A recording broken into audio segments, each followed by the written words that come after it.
100.9 KPEG.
Well, good evening and welcome to the KPEG Game of the Week.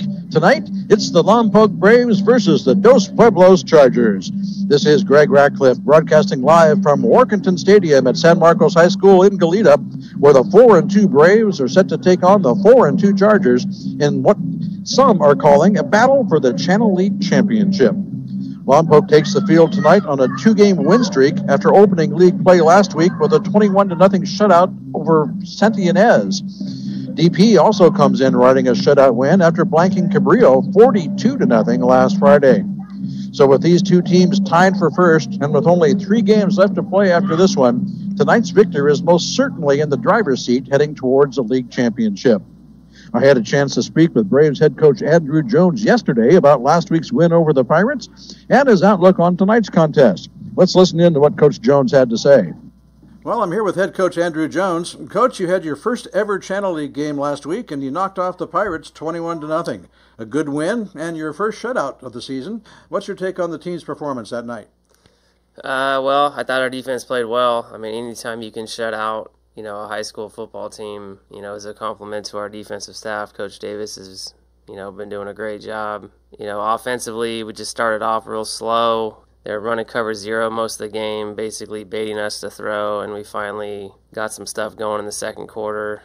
Still left some opportunities out there, had some the same old bonehead penalties, in the third quarter. But, even though we had a shutout, and struggled offensively, there was still a lot of stuff to learn from. Even defensively, just some of the plays we gave up were, surprising. Some of our best players on the team against a better offensive team. If we play the way we did some plays this week or the following week, there'll be touchdowns. If we miss a tackle or our awareness is off, our best players got to step up if we're going to make a run at this championship. Well, obviously, you got to be pleased with the defense, and the offense was able to do just enough to get the job done, it seemed like. Yeah, no doubt. I mean, we had several opportunities early in the game, especially the first play of the game. I mean, if they could just play catch, it was a touchdown. Drew kind of runs the wrong route. Surprisingly, we worked on it all week. We thought it'd be there. It was there. I mean, still young on offense, still trying to learn. And got guys in new positions. I just think for us, especially this week, we have to really focus on possession and keeping DP's offense off the field because they're much more physical and better than what Santa Ynez was. So for us, the defense keeps bailing us out. We got to start helping them out earlier in the game. With Ryan Morgan out, it seemed like we saw more of some other names last week. Number 3, Kalen Daniels is one of them. Is he part of the next man up philosophy for the Braves? Yeah, I mean, he's a great kid. If I had, 40 Kais, I wouldn't be as, sleep deprived or stressed out. He's just a wonderful kid to coach. First year ever playing, just a great kid. Love being around him. He's just grasping everything right now, and so he was the next guy up, and he had to go in there and do his thing. So although, he had a drop and some things didn't go his way, just getting in there and getting some experience, I think, will help him in the long run. Well, Statmeister and I are always talking about the value of a good kicking game, and it looks like you might have found yourself a couple of guys to fill that role.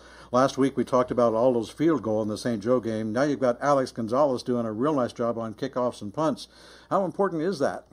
Well, it's huge. I mean, Aldo banged up his quad, and then, Alex stepped up and did a great job.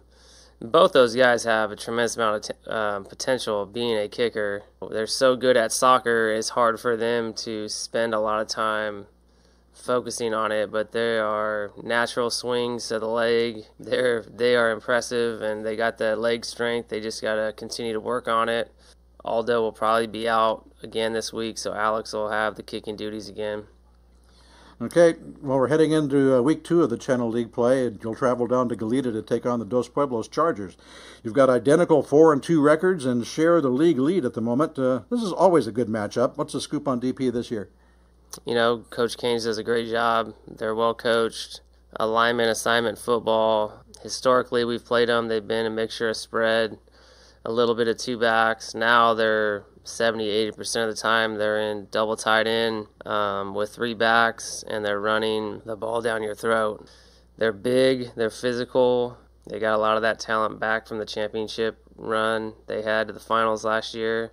If we can't do what we're coached to do, and we're a little outmatched in some positions, we got to rally to the football, make tackles, and if we can get some stops early and our offense can get rolling, I think we can give them a game. But they're definitely got numbers on us. They're bigger than us. They're physical. They want to pound the rock and take 8 minutes off the clock. Whether they score or not, they're a ball control team, and then rely on their defense. Well, a win over the Chargers would be a big step towards a Channel League championship with only 3 games left to play. Is that part of the motivation going in? I don't see why it wouldn't be. You said it. I mean, if the kids can't get up and get focused for a league championship game, then they'll have to figure it out. I mean, this year's team is just, it's hard to get a read on them. I mean, sometimes they come, they bring it, and you can tell just going in the locker room that they're going to come out on fire. And then sometimes it's like, what's going on? This is not like an opera. This is football. You guys are getting ready, and you're like, come on. So hopefully we find some leadership on the team and we come out ready to roll, and hopefully we travel well, and it's at San Marcos High School. We got to be ready to roll. Okay, well, let's check in on the injury report. We know about Ryan Morgan already. You just mentioned Aldo. How's everybody else? Beat up. Bumps and bruises everywhere. But I think everybody else is a go, but we're a little bit beat up right now. All right, Coach, as always, thanks for the time, and best of luck against the Chargers. Thank you.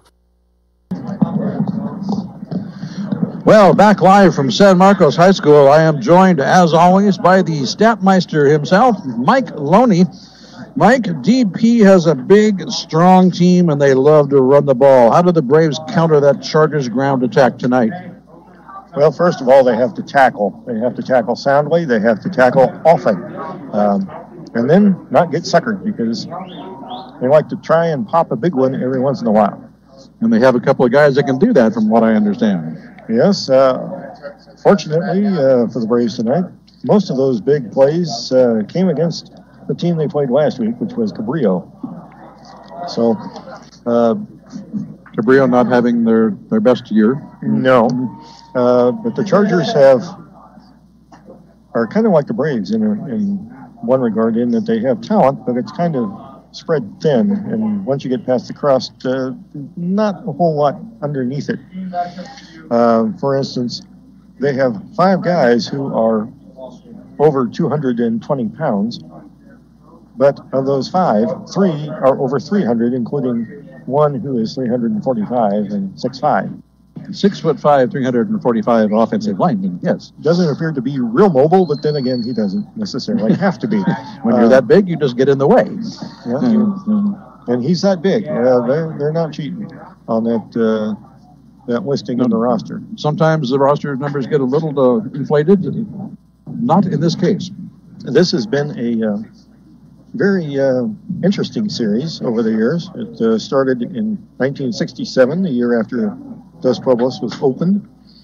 And for years, Dos Pueblos played in this very stadium. It was then Valley Stadium.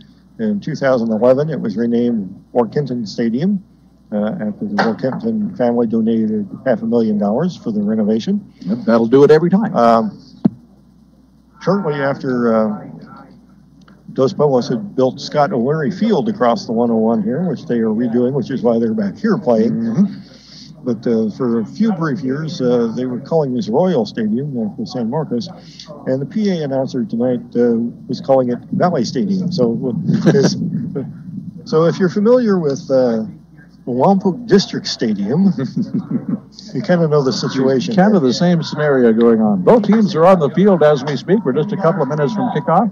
The Dos Pueblos Chargers in their dark blue uniforms and gold trim are to our right, which I guess is to the south. Correct. Towards the beach. Yes. I always get confused when I'm in Santa Barbara. The beach is supposed to be west, but it never is. Should mention that Lompoc has won the last 5 of these meetings. They lead the series 37-1, and their largest defeat was by 43 points, 49-6, back in 2009. And their largest victory occurred just 2 years ago before the series dropped for a couple of years, and that was 56-6 in 2015. Ah. So in the space of 6 years, you've got a 93-point yes. swing. So the Braves in their traveling white uniforms are to our left over by the scoreboard side. It is a clear but blustery night here at Goleta. Yep. The wind is blowing pretty well. Yep, we may have to be chasing paper at some point. We've already done it a couple times, so we'll see how it works out. The captains will be taking the field momentarily, and teams lining up. It looks as though the Dos Pueblos Chargers will be kicking things off tonight to start the game. And a nice contingent of Braves faithful across the way in the visitor stands, as is always the case. The Braves do travel well. You see, they even brought the pep band. And speaking of pep bands, there was a wonderful rendition of the national anthem by the Dos Pueblos School Choir here just before game time. That was really well done. And kudos to them for an excellent job. Braves lining up in their standard kick return formation on the south end of the field, and we're just about ready to go.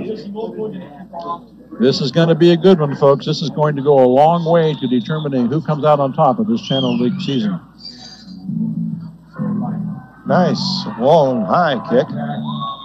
5 yards deep into the end zone, and that'll be a touchback for the Braves.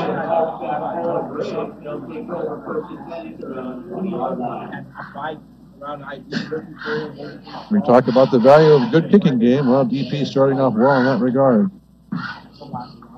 Braves will take over at their own 20 with 12 on the clock.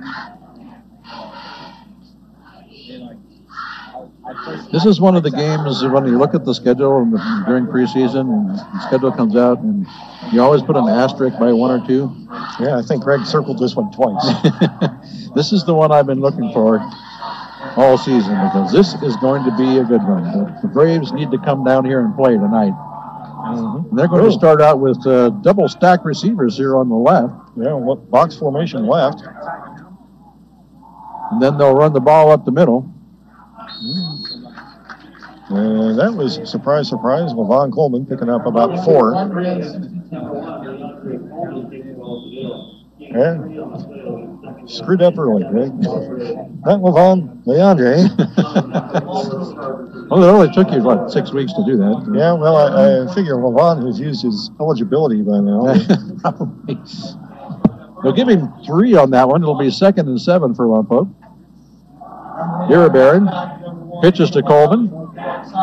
Puts out a lead block, and will only get about 1 as they sweep to the right.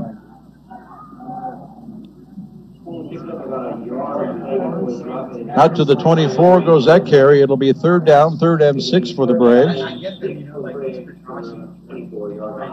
Just underway here at Workington Stadium, San Marcos High School. St. Palua Field. Yeah. For those of you who have some Santa Barbara ties, that's a familiar name. 2 receivers wide to either side, 2 here in the slot on the right. Iribarren back to pass. throws an incomplete off the hands. That was a straight-up drop. Kylan Daniels hit him right in the hands, couldn't hang on.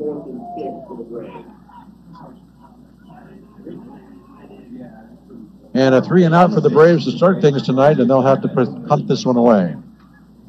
And punting has been an adventure for the Braves this year, but it looked like they were starting to get some things figured out. Yeah, Alex did a good job last week. Good snap. No rush. Gonzalez, kind of a short kick. It's got a roll. Real nice Lompoc bounce. Goes inside the 40 and will be down at the DP 37. So the Chargers will take over. First and 7. Yeah, first and 10 at their own 37. With 10:33 here on the first quarter clock. No score from San Marcos High School. Greg Ratcliffe here along with Mike Loney. Judy Baker back to the studio, pressing the buttons. And apparently, Lompoc wasn't the only one who brought him. Shotgun snap. Fumble. A big mix-up in the backfield. The DP fortunate to cover that one up and just maintain possession. They'll lose a few, however. That was messed up from the beginning. Nobody quite knew what to do. So a loss of 4. It'll be 2nd and 14. The ball now back at the 33. Yeah, I don't think that's how they drew that one up. Probably not. Quarterback number 6 trying to roll outside, and there's a flag down. Flag coming down as the quarterback goes down. That's David Leon. He picked up 2-3 yards on the play, but I think they're going to be backing it up. It was Daly. That's in the area of holding. And that's exactly what this will be. So an inauspicious start for the Chargers here tonight. A fumble in the backfield and a holding penalty.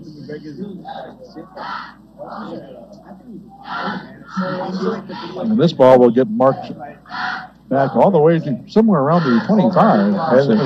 Nope, the Braves are going to turn it down.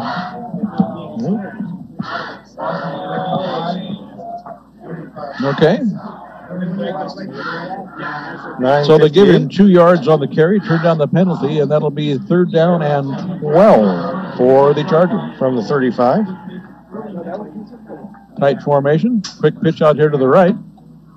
Trying to follow some blockers, but doesn't have anybody to follow. That was Eric Lopez, number 5 on the carry. And Lucatero got out there and was the first one to drape himself over his back, but he had some friends with him. 2 or 3 of them. Essentially no gain on the play, and it'll be 4th down and 12. And the teams will trade 3-and-outs here in their first possessions of the night. And haven't exactly had real dynamic offenses from either team this year. Oh, great nice punt. Booming kick. And that one will go over the head of Nick Dominguez and roll into the end zone. Yeah, and it hit right around the 18 and rolled about 5 yards deep. So that gives you some idea of the oomph on that one. That was masterful. Didn't have a lot of air under it, but boy, did that travel some distance. Great punt. Puts the Braves back at their own 20-yard line. 1st and 10 from there. 9:09 left here in a scoreless first quarter.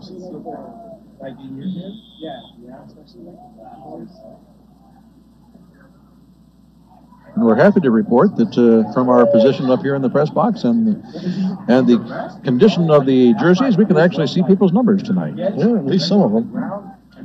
3 receivers to the right for the Braves. Iribarren keeps it himself. Gets stacked up at about the 30-yard line. It's going to be real close for a 1st down. And they're going to give him enough to move the chain. 1st down, Lompoc at the 30.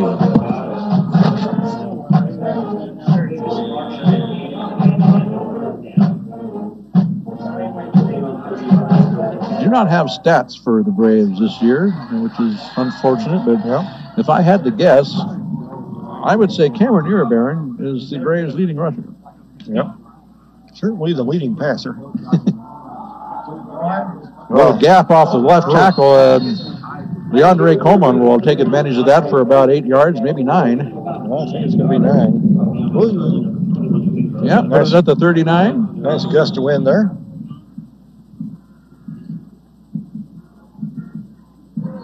Pickup of 9 for Coleman and the Braves. It'll be 2nd down and 1 from their own 39-yard line. Braves looking to pick up their second first down. 2 receivers up top. Empty here on the near side. Ball right in the center of the field. Coleman again breaks it to the outside. He's got a first down and more as he gets across the 45 to about the 48. And he almost broke loose on the sideline, and he was a little disgusted with himself about not breaking that tackle. Although I'm not really sure how he could have, but he wasn't happy about it. He's running out of real estate over there as well. Yeah. Another 9-yard pickup or so. Out to the 49, so that was about 10, and another first down. The Braves getting a little offense going after having stalled out their first time with the ball. 1st and 10 from their own 49. Coleman again. He gets across midfield into Charger territory and down to about the 47. Yeah, I think that's going to be about a 4-yard pickup. Ball just inside the 48 is where they'll put it. We'll give him 3. Make it 2nd down and 7 from there. And I think we're getting stuff blowing over up top, Greg. Hear an occasional thud. Hopefully it's not us. Runs straight up the middle of the Charger defense, still on his feet. Oh. It's a scrum at about the 42-yard line.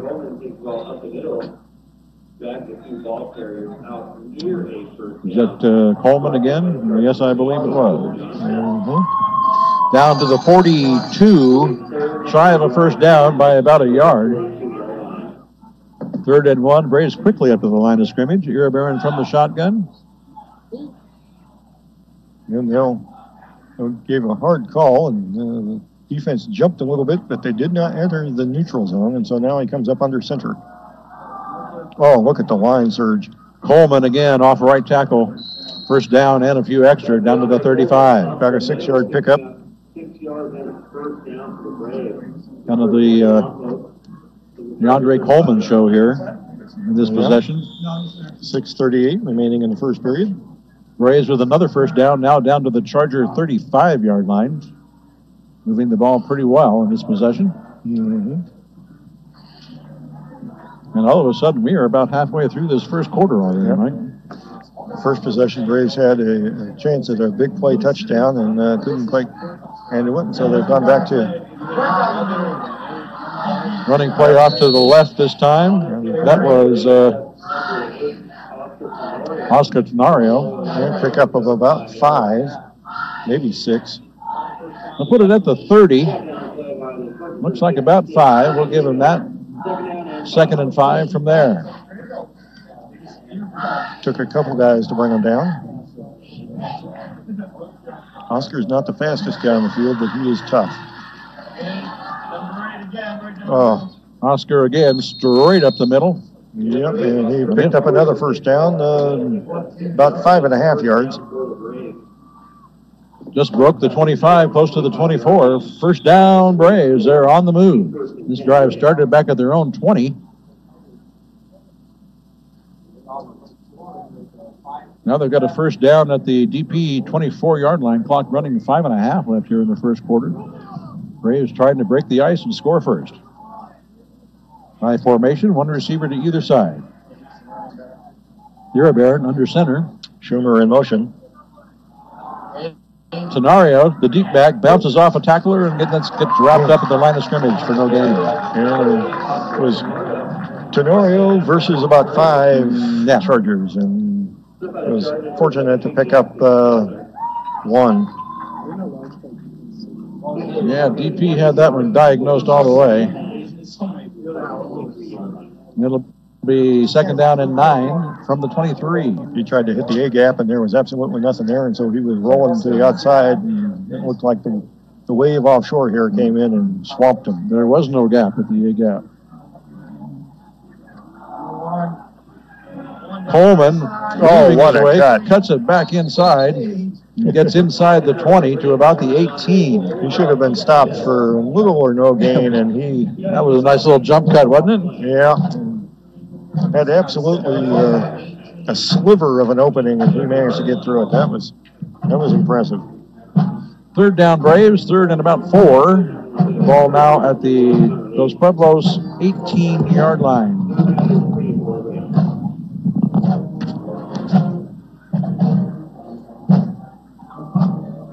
Braves will send 2 receivers out to the short side on the right. Window on the line, Schumer offset.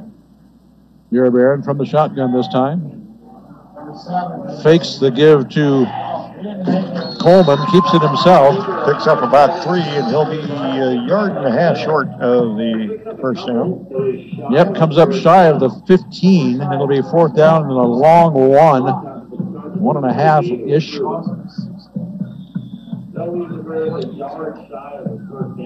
And I don't see any sign of anything except the Braves offensive unit. Which means the Braves will go for it on 4th and short. Yep. I formation. Uribarren under center. Give is to the deep back. That's Coleman. Well, first down, fighting his way down close to the 10. Goes Leandre Coleman. No surprise there at all. No.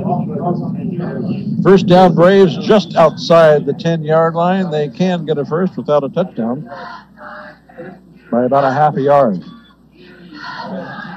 Yeah, and that was what you call a poundage first down, because that was just the guys up front clearing some space. And then Uribarren fakes the handoff, keeps it himself. Spin move. Gets down close to the goal line, but not in. He's very close to, he's going to be about half a yard shy of the first down.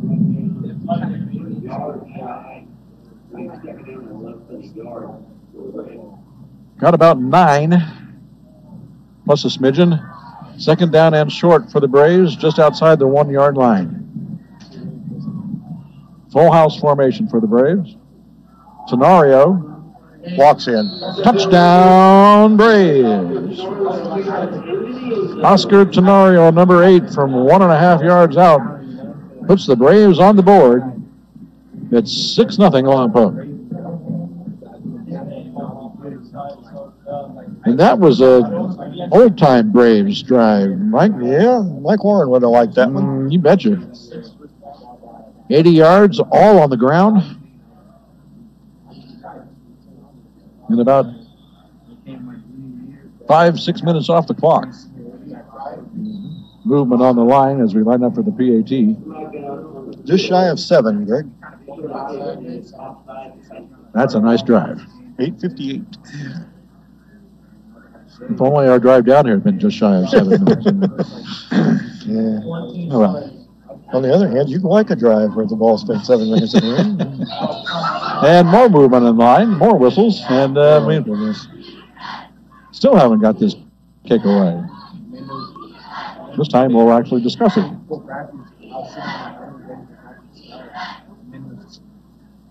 And okay, no flags. That was just the officials wanted to get together and discuss something. So, all right, so we'll try this again. 3rd time's a charm.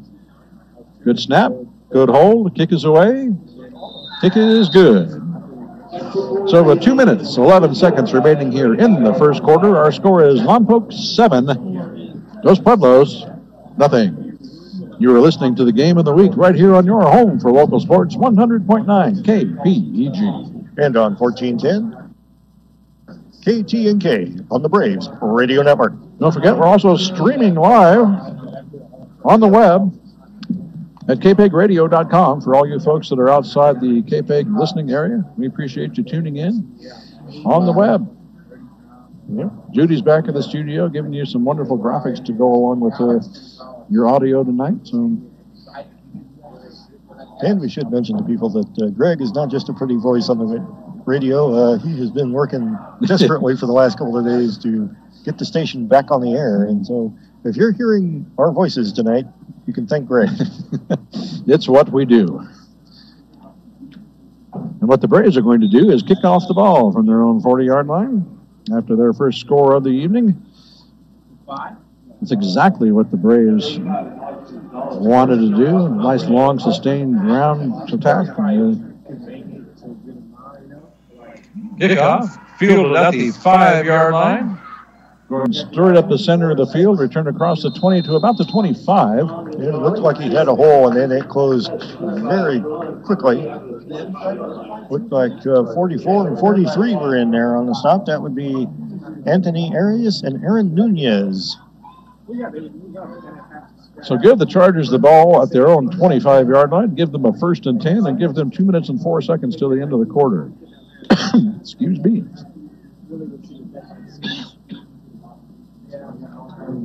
As they find themselves down 7-0 here in the first.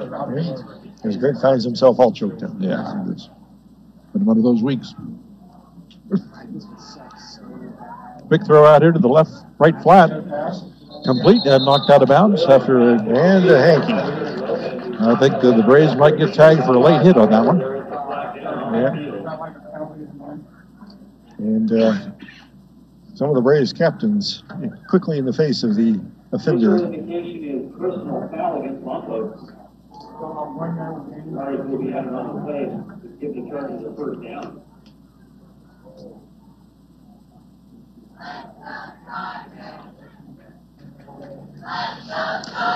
Flag for a personal foul against the Braves. A late hit out of bounds. That'll move the ball all the way out to the 41-yard line.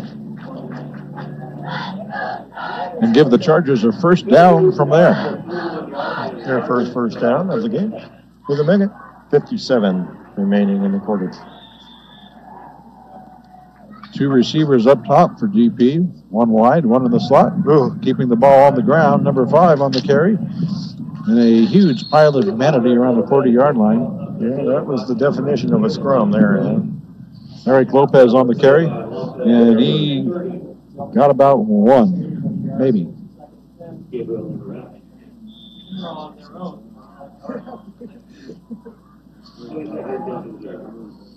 The Chargers checking their wristbands and shuffling around here as they're trying to get people lined up in the right spot. They finally end up with a triangle to the right side.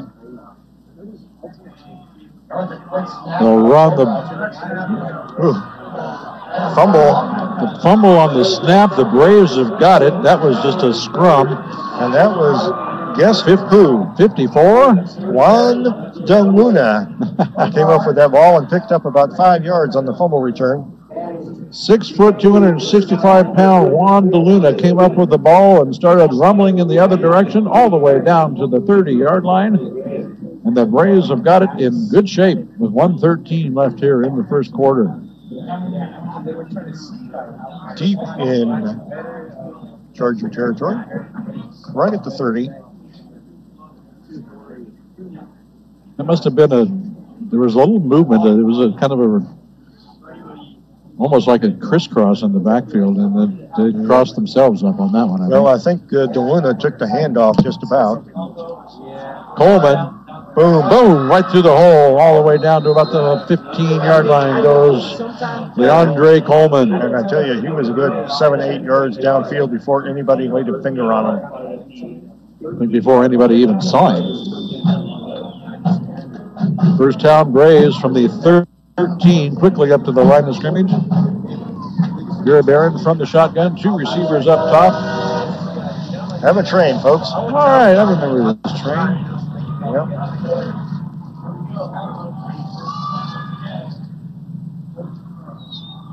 Gary Barron on the keeper after the fake handoff, trying to sweep right and get to the corner and will not get there. Good pursuit by the DP defense that time. Down to 35 seconds here. Well diagnosed by the Chargers on that one. They'll say he lost a yard, looks like. Yeah. Back to the 14. It'll be second down. And I think it's time for, the clock's still running. I'm not sure what's going on here. Well, they stayed inbounds, and the Braves are not in a hurry to run a play, so they're just going to, now this clock stops. Now they're going to roll it. Okay. Okay, so the Braves content to let the quarter disappear. Last seconds of the first quarter go away, and they just have. 12 minutes complete. here at San Marcos High School, and our score is the Lompoc Braves 7, the Dos Pueblos Chargers nothing. You're listening to the Game of the Week right here on your home for local sports, 100.9 KPEG. The Braves Radio Network. Well, so far so good, Mike, for the Braves. I think that was a real impressive drive they had in that possession. And they have just continued what they've been doing. I think they have a new name for Leandre Coleman, though, right? What's that? The Train. Appropriate. Yeah. For tonight. Maybe you heard what I said about Iribarren being the leading rusher and wanted to change that. Yeah. Well, there's only really two candidates for the job, and that's Coleman and Iribarren. And the thumping from upstairs continues. I think it's actually a door. The entry door over here. It could be. The wind blowing the door shut on it. The wind is definitely creating interesting things happening here. I don't know what it's doing down on the field. We haven't really seen much indication of passing that would let us know. But we'll turn around and go the other way. Now the Braves moving from left to right on your radio dial. The handoff is to Coleman, weaving his way through traffic, gets inside the 10 and down to about the 7. Kind of a draw set up on that one. Looks like they'll put it just inside the 7. It'll be third down.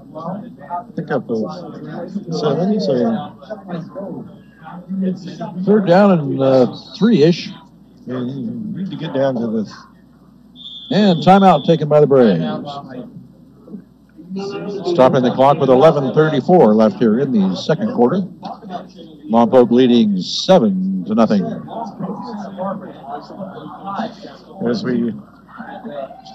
you sort of mentioned earlier, the Channel League is basically in a elimination format kind of this year because they don't have a whole lot of games, but the two contestants tonight in Santa Barbara came out of the first round of league games with 1-0 record in league. And so this is, as you mentioned earlier, kind of an elimination contest, if not the contest for the Channel League. And if the Braves can pull this one out tonight, then next week they play the other team that won in the first round, the Santa Barbara Dons. That's the other team that might have an issue with this game being called the championship game. Yeah, Dons playing some pretty good ball this year, and but they're not playing at home because Peabody Stadium is being renovated. Are you sensing a theme here? All three teams, Santa Barbara, Dos Pueblos, and Lompoc, are 1-0 in league and 4-2 on the season. So pretty evenly matched, at least record-wise. Braves in the full house. Third down, fakes the handoff to Iribarren, trying to get a block on the corner, not going to get to the sticks. And he picked up about a yard, but he needed more than that. Picked up a pretty good whack in the chest too as he got down. Short of the first down by 2. It'll be a fourth down for the Braves from the 6-yard line. Yeah, and they need to get down to about the 3. Well, just inside the 4. Offense coming back in. Full house again for the Braves. Iribarren under center. No receivers.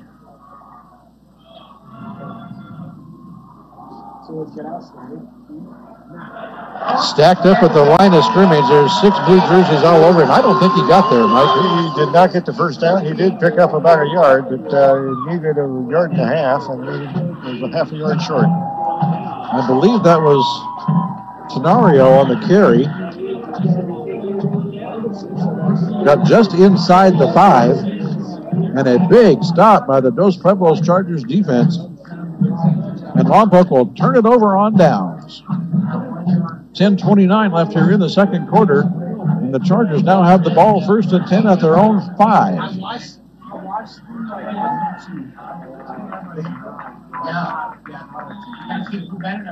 And that was a huge stop for DP, Mike. Indeed.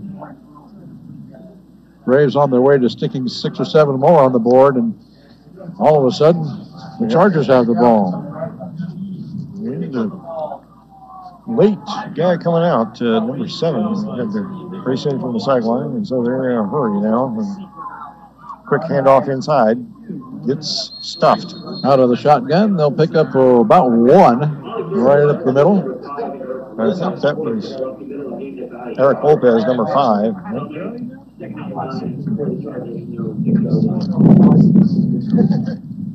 And you could probably hear that gust. Chargers have several guys that regularly carry the ball. Eric Lopez, number 5. Rudy Loza. Yeah. Quarterback, number 6, David Leon, carries it quite a bit.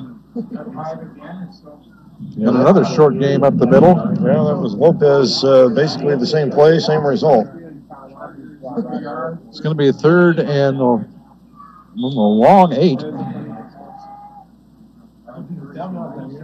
Interesting to see if they try and throw it here. We've seen 1 pass from each team, and little bootleg, quick throw out here, incomplete, almost picked off. Tenorio right there to try and grab that deflection. Couldn't quite come up with it. Had a receiver open, but they threw it behind him, and it was off his hands, and Tenorio dove to the mat to try and come up with it, and just off his hands as well. So from 1st and 10 at the 5, it's now 4th and 9 from the 6.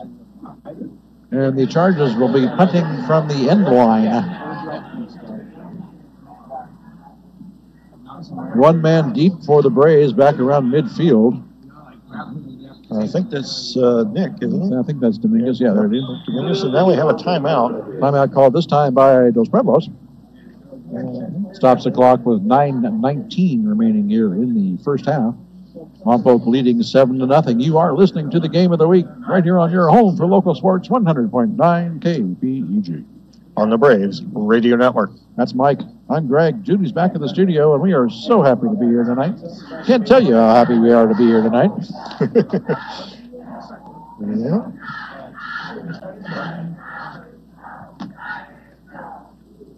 We need to tell you about the exciting news going on next weekend as well. If you like football, you're going to love next weekend. It's going to be action-packed. It is going to be action-packed. We will be everywhere. We're going to be everywhere. We've got a doubleheader coming up for you next week, folks. We'll be with Cabrillo on Friday night, then traveling with the Braves back down here to the Santa Barbara area, to our favorite locale at La Playa Stadium, where the Braves will be taking on the very Santa Barbara Doms we mentioned this earlier. So get set for a football doubleheader next week. Back to action here. Low snap. Kick gets away, however. Another low liner with a nice roll. Took about the 40 and rolled out to just over the 50. So down right there at midfield, that's where the Braves will take over 1st and 10. With 9:07 left here in the second quarter, and the Braves holding a 7-0 lead.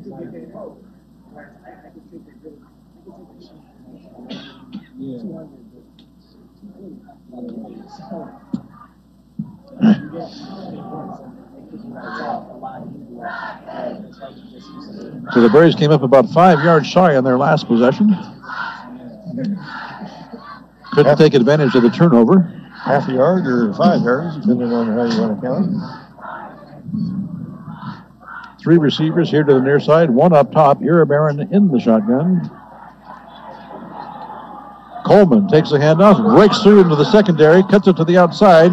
Stiff arms 1 guy at the 30, still on his feet to the 20. Foot race to the 10 and out of bounds. Leandre Coleman, 40 yards on first down. Yep, right outside the 10, so they'll have a chance to get a first down. Leandre Coleman. A nice run. Up the middle, break it to the right, and take it all the way down to the 10. First down, Braves. Got some good blocking, too. They've actually dropped the sticks on the far side. It is 1st and goal from the 10. 2 receivers here to the near side. Iribarren from the shotgun. Offset in the backfield. Cameron will keep it himself. Follows his blockers down to about the 5-yard line. Just a quick keeper off the left side, and he'll be just shy of the 5. 2nd and goal.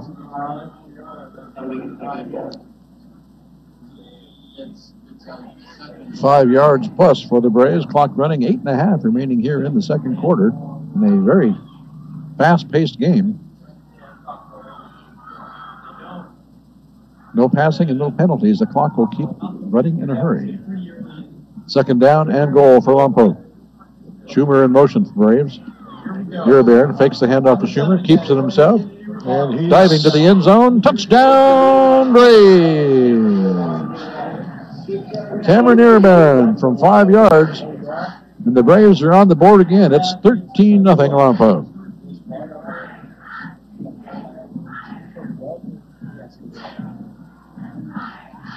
That one didn't take near as long, right? No. 3 plays, half the field. No, 40-yard runs from number 1 will help. Point after coming up.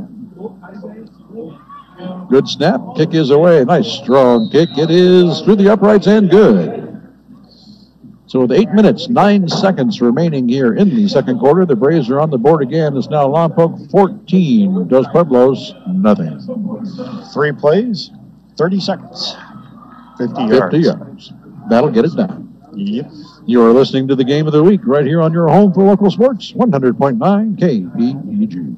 On the Braves Radio Network.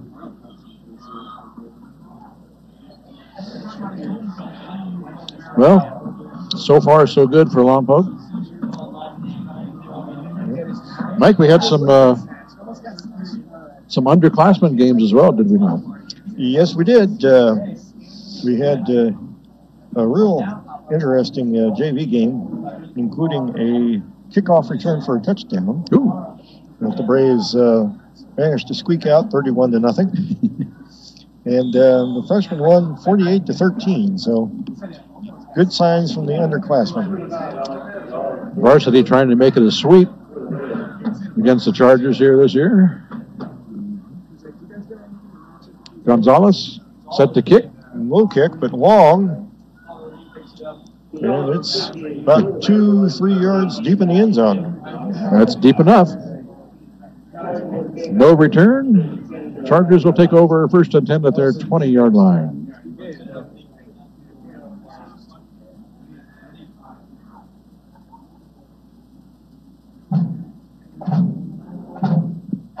Not a lot of passing so far tonight, and nope. If the Braves continue to be able to run the ball as they have here in the first half, I don't see why you would need to. Yeah, well, so far both teams are 1 for 3 for a yard. And one was almost intercepted. So,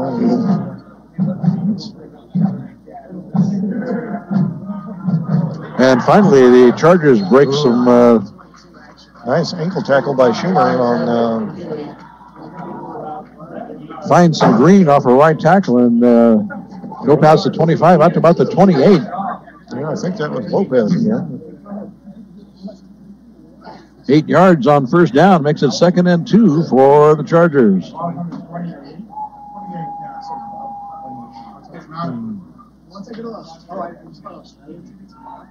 One receiver in the slot right. Run here to the left side, short of a 1st down out to the 29. Picked up about 1. Really nice reaction that time by Tenario and Galindo. That was Udi Loza on the carry. It'll be 3rd down and 1 from the 29. The Chargers have had 1 1st down this evening, and that was by penalty. They will run Loza out of the Wildcat on occasion. There's a run off a right tackle out across the 30 to the 34-yard line. 1st down, Dos Pueblos. Pickup of about 4.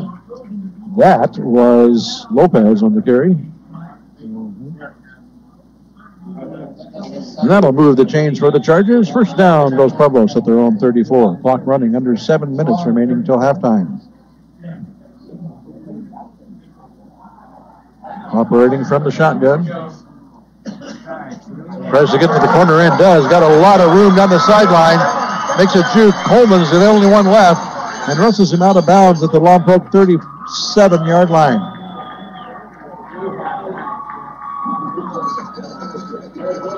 That was Jason Miranda. He's busted a couple, but that's one of his longest runs of the year. Got to the corner in a hurry and then sprinted down the near sideline. 6:40 remaining in the half. First down for Dos Pueblos, now at the Braves 37. First time into Braves territory this evening. Sticking with the running game. Tried to take it outside left, and Tenario and Lucatero said, yet. That was Loza. Got a yard on that one is all, down to the 36. Second down, 2nd and 9 for the Chargers from there. As we approach the halfway mark here in the second quarter. Braves leading 14-0.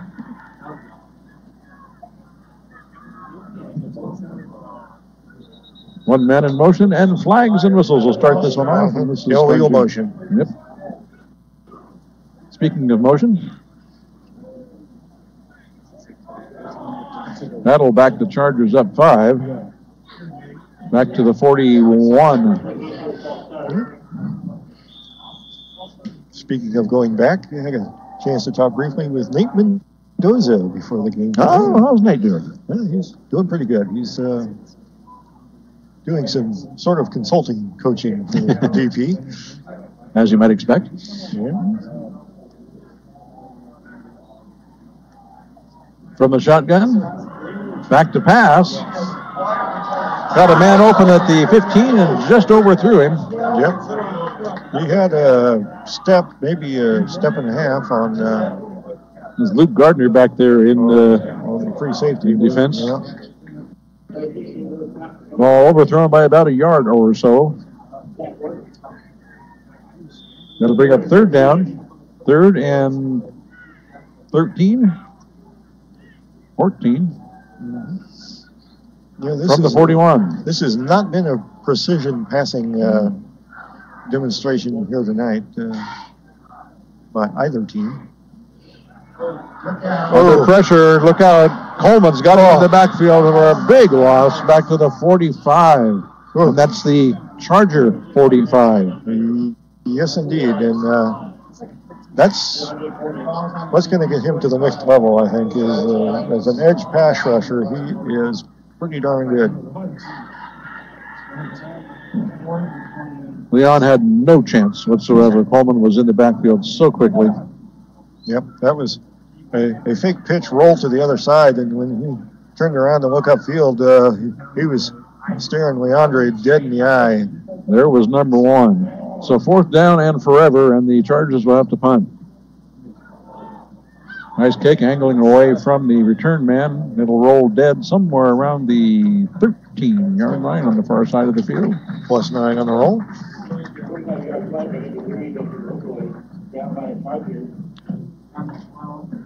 Looks like they'll put it at the 12. 1st and 10, Braves from there with 4:41 left here until halftime. Lompoc leading 14-0. It's been all Lompoc running game so far tonight.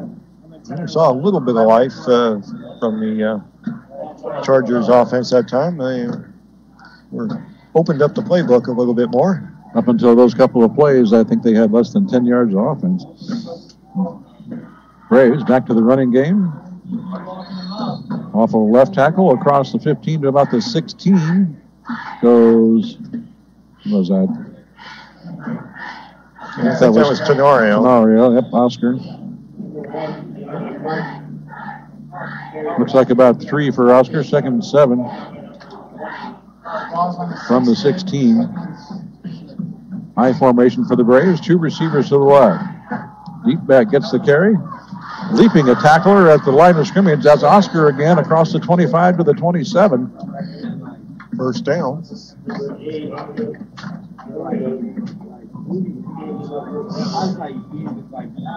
Oscar's not very big, but I'll tell you what, he gets the job done out there. He's 5'10", 160 pounds listed. Runs hard. Ball out to the 26. First down Braves from there.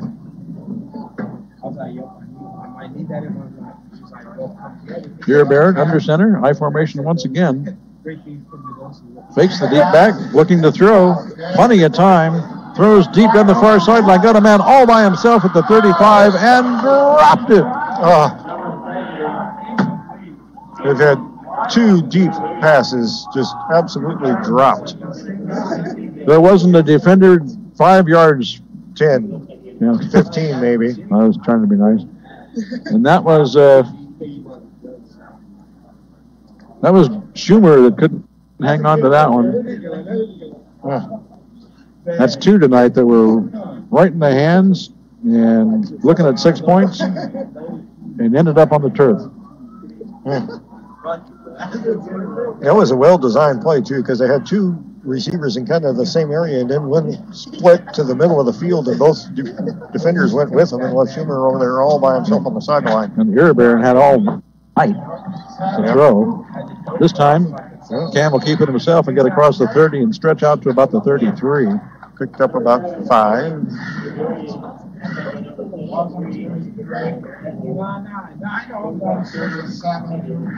Be a third down and a long 3 for the Braves. Two receivers to the near side. Erebaron from the shotgun. Coleman the blown deep back. And we have whistles and timeout Lompoc. Braves will stop the clock with 3:01 left in the half.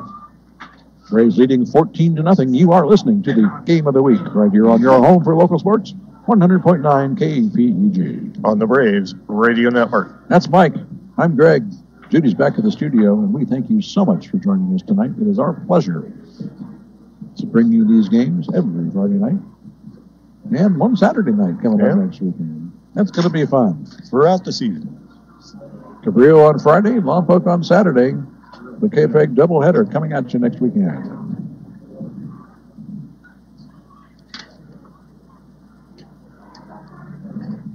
The game on Friday will be San Ynez coming to Hawk Stadium to take on the Cabrillo Conquistadors. Always an interesting one. It'll be interesting to see if San Ynez can finally make it to the playoffs this year. They have basically been hammering on the door with some justification for the last 3-4 years. Yeah, we seem to come up one game short. Yeah. Braves have been lining up in kind of offset formation, but this time it's a straight I. And two wides. Shift the tight end over to the right side. Erebaron takes the handoff, rolls left, throws on the run, and another drop. Colin Ranney couldn't hang on to that one. Yeah, it was a little behind him, but it was catchable, and he, again, was open with some running room. But they rolled him out from the fullback spot. So a couple of incompletions brings the Braves to 4th down and 3, and a punting situation will bring out Alec Gonzalez. Deep man back at about the 35 for the Chargers. Yep. Can't tell who that is. Low snap. Gonzalez gets away a nice kick, however. Yep. And takes a little bit of a Charger roll, however, and will be down at the 39. Came back about 4 yards. They'll put it right at the 40. 1st and 10, Dos Pueblos from there with 2:47 remaining here in the half as the wind continues to gust. Some really nice 40-mile-an-hour gusts here. This is a beautiful facility here, though, with a nice artificial turf and a nice track. Yeah, they were just going to replace the field, and Mr. Warkenton, who was the 1970 U.S. decathlon champion, said, are you going to do something about this track? And so what had been an $800,000 project became $1 million, and their donation went up. Quarterback on the keeper, drop back to pass, then keeps it himself and gets And run the out of bounds. defense says, we'll keep you right over here. Yeah.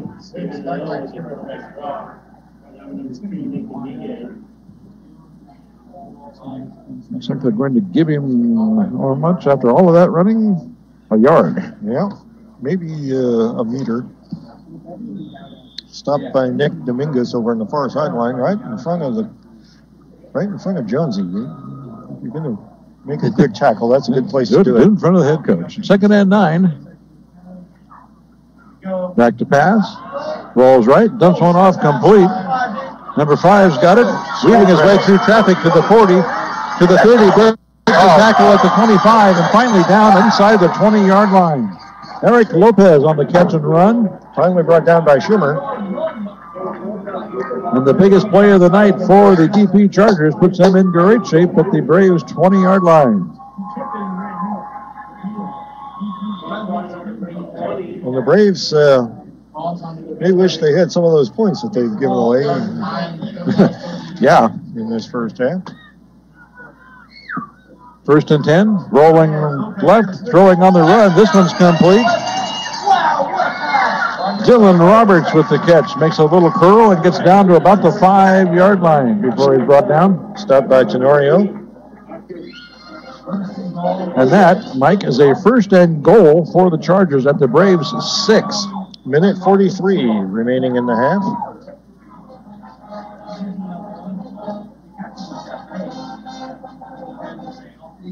The Chargers, I believe, have, one timeout remaining?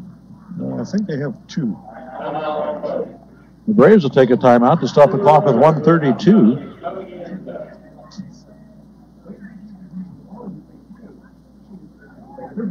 The ball is at the Lompoc 6-yard line. A couple of nice pass plays. That's the 3rd timeout taken by the Braves.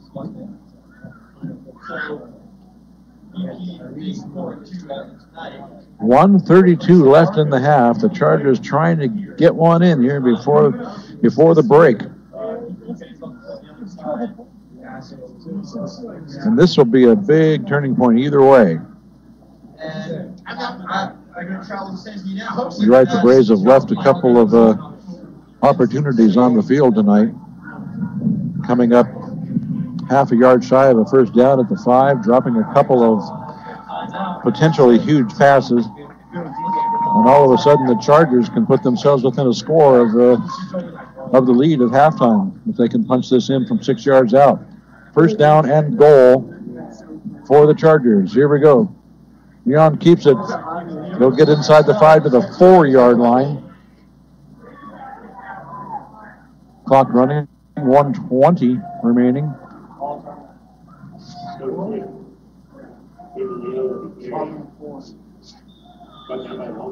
Leon gets 2 and a 2nd and goal from the 4. Chargers in no hurry, letting the clock tick. Approaching the 1-minute mark. Look very calm and collected out there. Leon straight again. Up the middle. Leon, touchdown, Chargers. 53.5 seconds on the clock.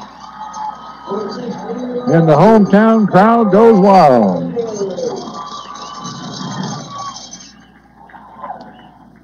All of a sudden, we got ourselves a ball game. It's 14-6 with the point after coming up.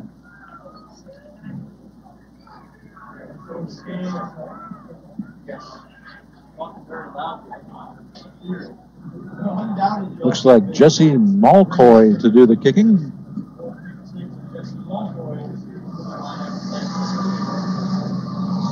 And another train number 2. Okay. For those of you keeping track, it's a touchdown per train. Kick is away and good.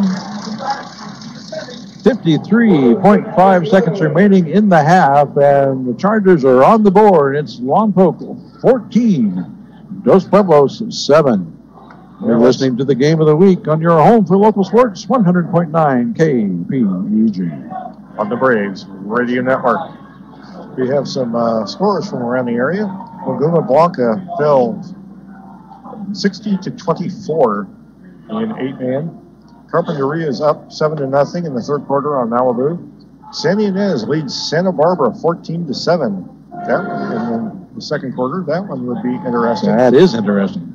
Righetti's up 20-7 on the Atascadero. Orcutt Academy in the second quarter leads Alpaugh 49-0. Napomo leads 34-0 over Morro Bay, and they're saying that's still in the first quarter, and I find that hard to believe. Arroyo Grande 14-7 over Paso in the second. Pioneer Valley 10-7 over Templeton.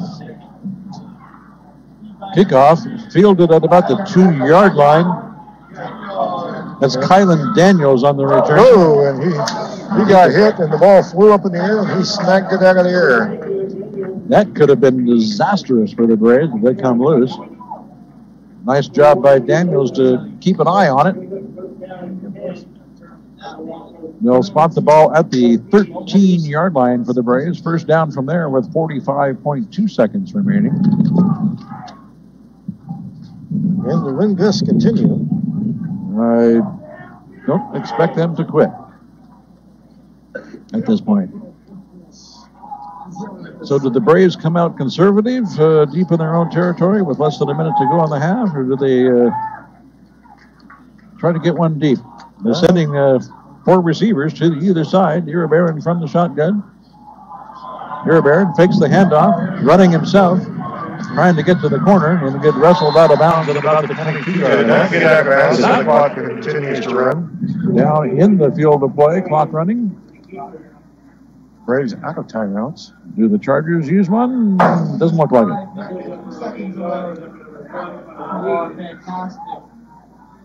Run for Iribarren out to the 22. It's second down and 1 after a pickup of 9. 15 seconds. 3 receivers up top, 1 here to the near side.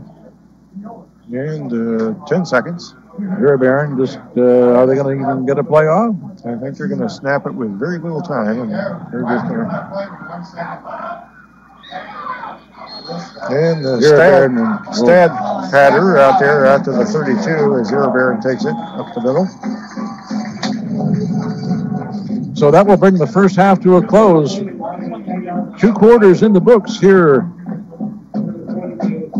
at Workington Stadium at San Marcos High School, and we got ourselves a ball game, folks. It's Lompoc 14, Dos Pueblos 7. We will send you back to the studio for some interesting things going around Lompoc Valley, and we will come back and visit you in 20 minutes. A couple quick scores before we go. Okay. Pacifica 28-0 over Ventura, and Camarillo leads Bishop Diego 14-0 in the second quarter. All right. That's it from San Marcos High for now. Second half in a few minutes. We'll see you then.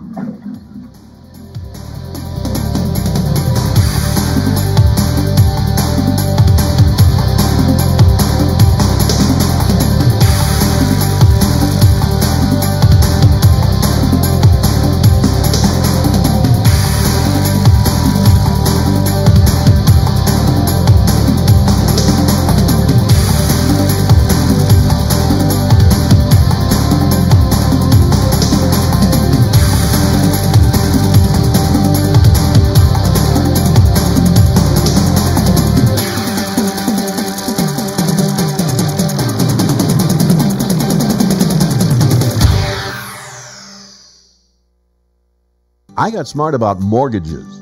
Now, it's my house I go home to. I got smart about college. Now my kid's off to a great start.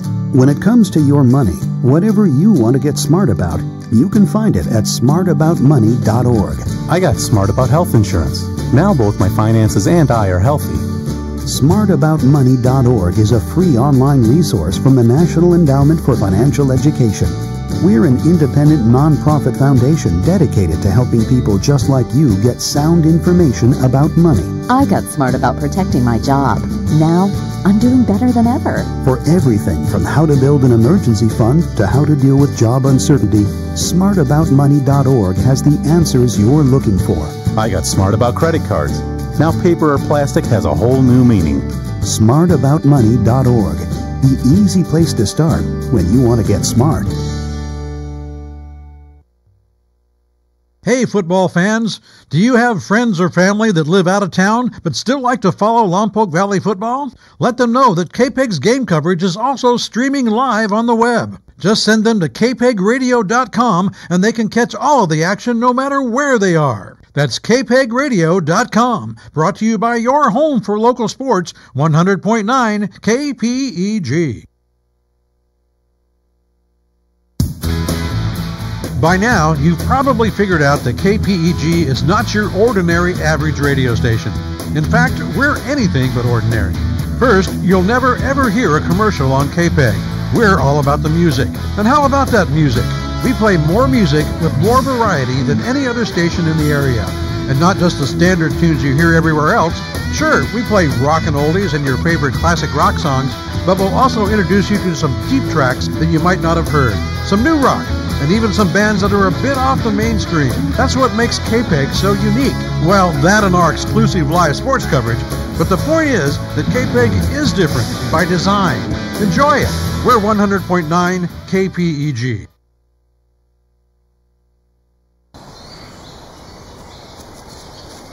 Dad! Come on! Over here! Look at this, Dad! Over... Whoa. The moment my son saw a redwood tree. It's huge! Is the moment I knew that for him, you can't even see the top of that thing. even the sky has no limit. There are some moments only the forest can inspire.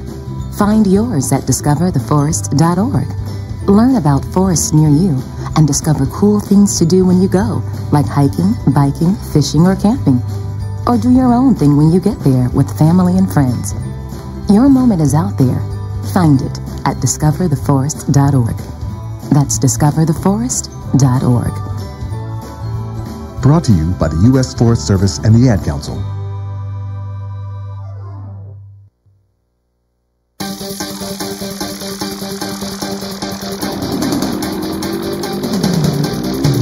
We hope you're enjoying tonight's game featuring the Lompoc Braves and the Dos Pueblos Chargers.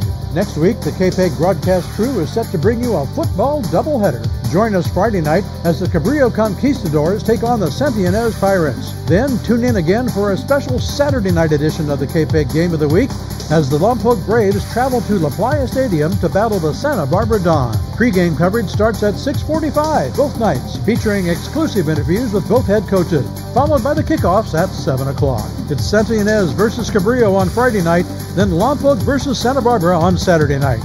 And it's all right here on your home for local sports, 100.9 KPEG.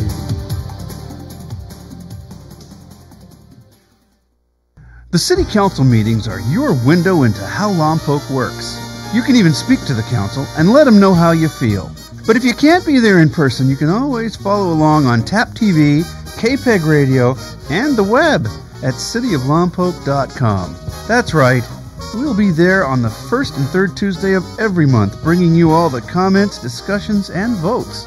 So tune in for a live trimulcast of your City Council meetings, only on TAP TV, KPEG Radio, and cityoflompoc.com. You're listening to the Game of the Week on KPEG. It's halftime, so grab a snack, refresh your beverage, then settle back into your favorite chair. The second half kickoff is coming up soon, right here on 100.9 FM KPEG. Don't have a car? Too far to walk? Bike in the shop? Welcome aboard Colt, the City of Lompoc Transit. Sit back and let us do the driving. Colt serves the communities of Lompoc, Mission Hills, and Vandenberg Village. We offer comfort, low fares, convenience, free transfers, and great service. For more information and free trip planning assistance, give us a call at 736-7666 or visit us on the web at cityoflompoc.com/transit.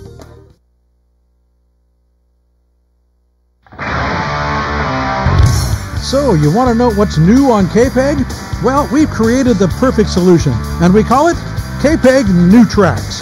Every week, we'll showcase some of the new songs we've recently added to the mix, plus preview some tracks that haven't even made it into rotation yet. From indie to heavy metal, you'll hear some great new additions to the library, complete with artist and song title information. And who knows, one of them may turn out to be your next favorite song.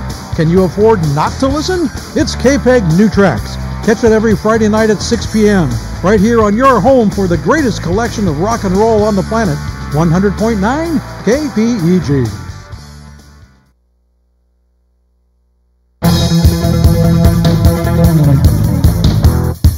Hello, I'm Samantha Scroggin, Community Relations Manager with the City of Lompoc, and let's tune in to what's happening in Lompoc. Fall has barely arrived, but it's not too early to pick up an application to take part in this year's Lompoc Christmas Parade. Applications for Miracle on H Street are available at the Anderson Recreation Center and are also available online at cityoflompoc.com. Homework help is back at our Lompoc Library. Join us for Homework Club Tuesdays and Wednesdays from 3:30 to 5:30 p.m. District elections are around the corner in Lompoc. To help inform our community about this new district election process, we've created a district elections webpage linked from cityoflompoc.com. Visit our City of Lompoc website at cityoflompoc.com for more information on all these great events and more. And be sure to follow the City of Lompoc on Twitter, Instagram, and Facebook for all the latest news in the city. Thanks for joining us for this City of Lompoc news update. We'll talk to you next time when we tune in Lompoc.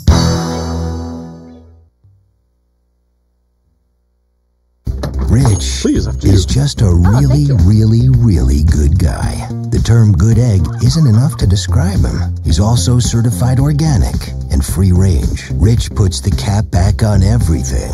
The toothpaste, the olive oil, the shampoo, everything.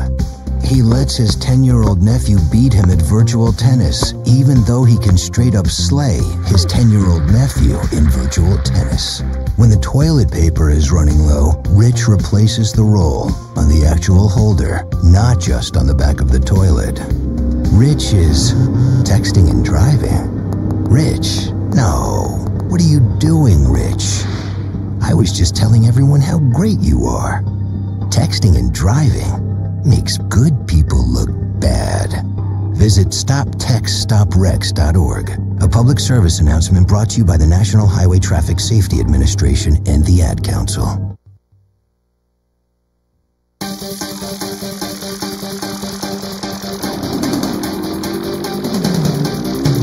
We hope you're enjoying tonight's game featuring the Lompoc Braves and the Dos Pueblos Chargers. Next week, the KPEG broadcast crew is set to bring you a football doubleheader. Join us Friday night as the Cabrillo Conquistadors take on the Santa Ynez Pirates. Then tune in again for a special Saturday night edition of the KPEG Game of the Week as the Lompoc Braves travel to La Playa Stadium to battle the Santa Barbara Dawn. Pre-game coverage starts at 6:45 both nights, featuring exclusive interviews with both head coaches, followed by the kickoffs at 7 o'clock. It's Santa Ynez versus Cabrillo on Friday night, then Lompoc versus Santa Barbara on Saturday night. And it's all right here on your home for local sports, 100.9 KPEG.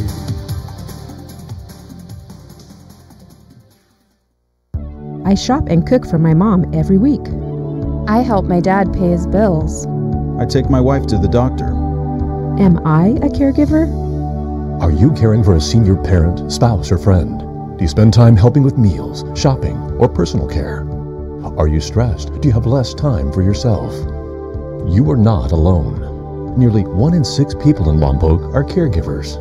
Visit caringtogetherlompoc.org or call 925-9554. You're listening to the Game of the Week on KPEG. It's halftime, so grab a snack, refresh your beverage, then settle back into your favorite chair. The second half kickoff is coming up soon, right here on 100.9 FM KPEG. Dave, what are you doing? Just sending a gift to Dave 2037. Who? Me in the future. I save a little money from every paycheck as a gift to Dave 2037, so he can spend it on things like anti-gravity boots or a hologram Doberman, something cool like that. I think Dave 2037 deserves it. He worked hard. What are you getting Steve 2037? I guess I was thinking Steve 2037 would just fend for himself. Well, alright, but don't expect to be borrowing my anti-gravity boots. You want to have money in your future? You gotta start saving now. Putting some money from every paycheck into a savings account or contributing to your 401k can make a big difference later. Put away a few bucks, feel like $1 million. For free ideas and easy ways to save, go to feedthepig.org. That's feedthepig.org. Hey, let's just hope Steve 2037 doesn't get his hands on a cold time machine, because he is going to come back here and knock some sense into you. This message brought to you by the American Institute of Certified Public Accountants and the Ad Council.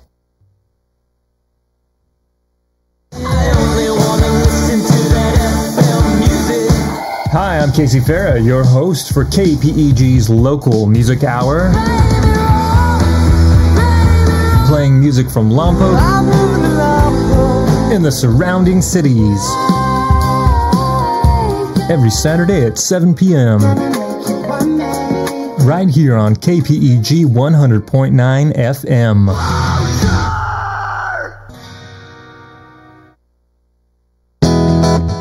Hey Lompoc, now that your newest, bestest, most favoritist radio station is up and running, why not put us to work? If your organization has a nonprofit event or fundraiser coming up, let KPEG help spread the word. Just submit your public service announcement at least 2 weeks in advance and we'll handle the rest. Call us at 875-2750 for details.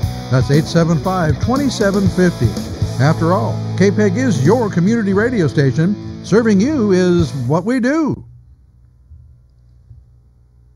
You're listening to the Game of the Week on KPEG. It's halftime, so grab a snack, refresh your beverage, then settle back into your favorite chair. The second half kickoff is coming up soon, right here on 100.9 FM KPEG. So you see, son, good manners are very, very important. Someday, many years from now, when you're a grown-up, you'll be a man. And when you are, you should be a gentleman. Do you want me to go through it one more time? Yes. Yes, please. Yes, please. Exactly. Always say please, thank you, you're welcome, and excuse me. Sit up straight, hold doors open for ladies. If a door's shut, then knock first. Don't burp, don't swear, don't speak with your mouth full, don't reach across people's plates, keep your elbows off the table. What table? And don't interrupt. While we're at it, don't stare, don't use foul language, don't call people names, but do remember people's names. Always share your toys, play nice, and cover your mouth when you cough or sneeze. On the bus, give up your seat to anyone who has trouble standing. Bottom line, treat others the way you'd like to be treated. Got it? Got it. And stop picking your nose. Most parenting is hard to do in just 2 minutes. But spending just 2 minutes twice a day making sure they brush their teeth is easier and could help save them from a lifetime of tooth pain. For fun 2-minute videos to watch while brushing, visit 2min2x.org. That's 2min2x.org. A message from the Partnership for Healthy Mouths, Healthy Lives, and the Ad Council. The World Wide Web has many things to offer, and one of those things is Tap TV. Just surf your browser to cityoflompoc.com/taptv. Click on any one of our 3 channels and you'll see original, locally produced television. Between shows, we have a bulletin board loaded with announcements and events in Lompoc, with rockin' KPEG radio as the soundtrack. It doesn't stop there. You can make your own TV show. Just stop by the Lompoc Media Center at 125 West Walnut on the 3rd floor of the Anderson Rec Center, and we'll show you how.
Well, welcome back to Workington Stadium at San Marcos High School, everybody. Greg Ratcliffe and Mike Loney bringing you the Lompoc Braves versus the Dos Pueblos Chargers. It's halftime. Our score is the Braves 14, the Chargers 7. We just had the pleasure of witnessing the Dos Pueblos homecoming ceremony here tonight. It was quite the pageantry, Mike. Quite the pageantry. Quite a large group of people out on the field, and McKenna Graham, who is wearing a red dress, won.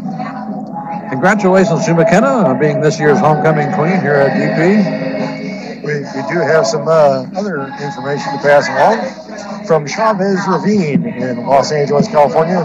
The Los Angeles Dodgers lead the Atlanta Braves 3-0 in the bottom of the fifth. I mean, there's other sports besides high school football? Occasionally, if it's the playoffs. Well, we've got ourselves quite a ball game here, Mike. Braves up 7 as we get ready to take in the second half of action. And they will be kicking off to start the second half. Also, from back up in Lompoc at halftime, San Marcos leads Cabrillo 13-6. San Marcos took the opening kick and drove down and scored a touchdown, but the kick was blocked. Mason Towns took the subsequent kickoff, 89 yards for a touchdown, but the extra point was missed, and so it was 6-6 for quite a while. And then San Marcos managed to get a passing touchdown, kick the extra point, and at halftime, as I said, 13-6 Royals. Go Conks. So here we are, ready to start the second half. As you said, the Braves are going to be kicking off. Alex Gonzalez to do the honors. Two men deep back for the Chargers inside the 10. Let's see what the Braves have come up with strategy-wise here for the second half. And they're going to start it off with a low line drive bouncing kick, picked up at about the 13-yard line. Well, he's got a little bit of a hole. Out to the 30, cuts it to the outside to the 40, and down at the 45-yard line. Kalen got over him. Daniels got him from behind. Yep. And it's a good thing, actually. Or else he'd still be running. Well, I think he might have stopped by now, but he'd be in the end zone. It's even worse. Yes. But excellent field position for Dos Pueblos to start their first possession of the second half. They'll be at the 48-yard line, first down from there.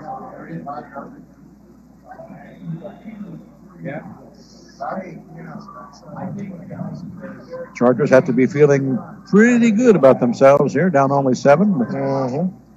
Finally getting some offensive excitement there in the later half of the second quarter.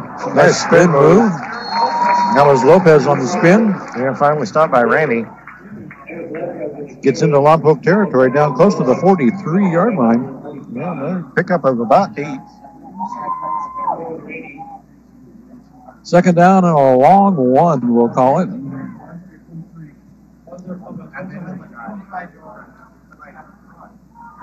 Fake the pitch. Leon will keep it himself and down to the 39. First down, Dos Pueblos. He's right at the Lompoc 40. That was...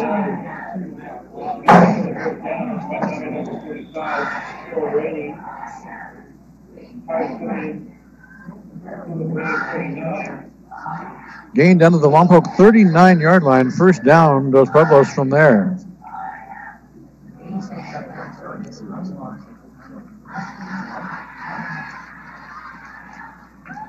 And Randy trotting off the field. I'm not sure what's going on there. Play momentarily stopped. Aaron Nunez comes in to replace him, I think that was. Okay, so first down Chargers from the Brave 39. There we go. Put it down the middle, number 5, Eric Lopez. Lopez gets the carry. He's going to get gang tackled at about the 35. Picked up about 4.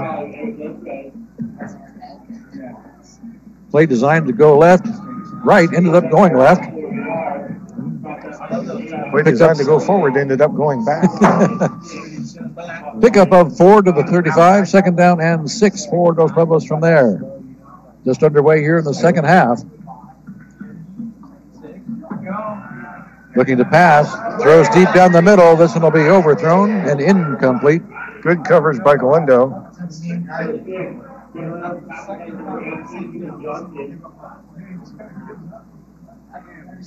So they took a shot deep on second down, came up empty. It'll be 3rd down and 6 from the 35.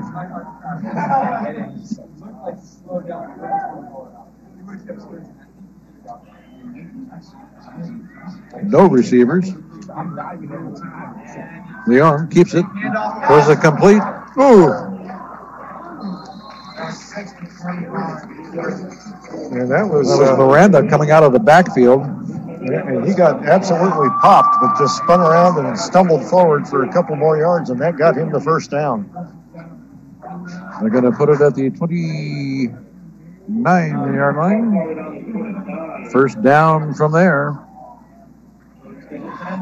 First possession of the second half, and the Chargers on the move here. 10-18 remaining in the 3rd quarter.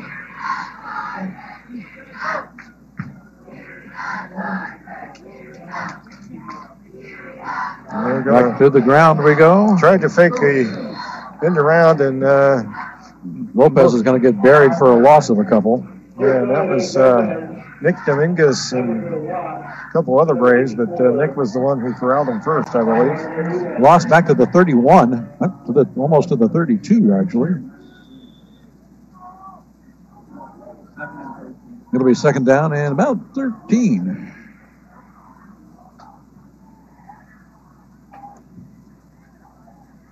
Shifting in the backfield now from the shotgun. This is Lopez sweeping to the left and following some blockers. Gets back inside the 30 down to about the original line of scrimmage. Tried to break through. He had basically one guy to beat and couldn't quite pull away from him. So got the loss back. It'll be 3rd and 10 from the 29-yard line. Now on the far hash on the Lompoc side of the field.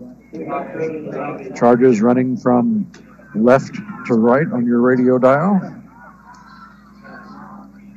3 receivers here now to the near side, 1 up top in the slot. Leon will keep it rolling, tucks it away, picks up a nice block on the corner, trying to get to the 20-yard line, gets knocked out at about the 21. He's going to be short of a 1st down by a couple. Real good job of using his blockers that time. Kind of dipping and ducking. Picked up a nice block on the edge. Yes, he did. A couple of yards shy of a 1st down, however. 4th down and about 2. The ball just outside the Brave 20-yard line.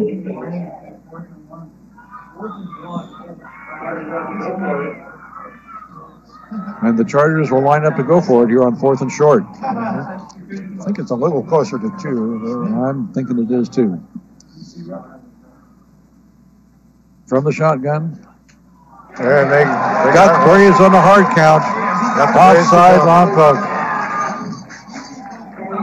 The entire Braves defensive line jumped into the neutral zone all at once. And a free 1st down for the Chargers moves the ball to the 16.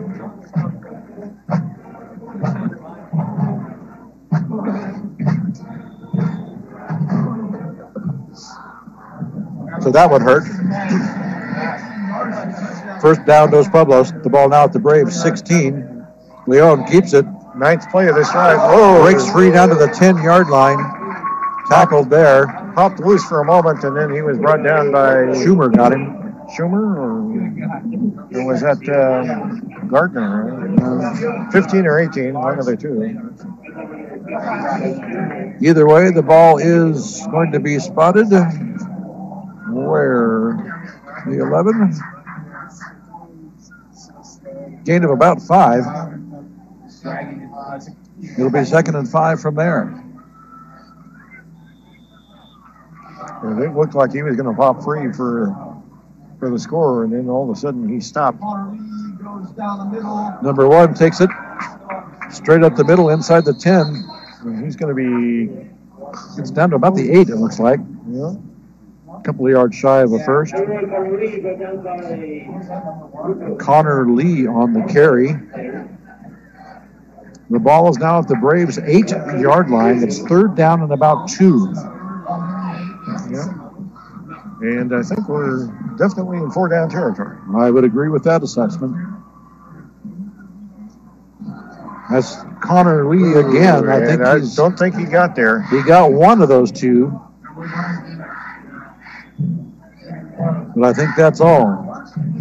And so we have a chance for a second goal line stand over here on this end of the field. The Braves stopped earlier. Chargers came up with a nice one in the first half. The Braves could use one now. 4th and 1 from the Lompoc 7. Turnabout's first play, isn't it, Greg? Yeah. Big play right here, 4th and 1. First down inside the 5. Lopez has got it down to the 3. Run around the right side for about 4 yards. It's 1st and goal for the Chargers from the Braves 3-yard line. 7:32 remaining on the clock. Still the first possession of the second half. The Chargers have taken this one all the way down the field, and they're knocking on the door. That was the 12th play of the drive. Leon keeps it himself.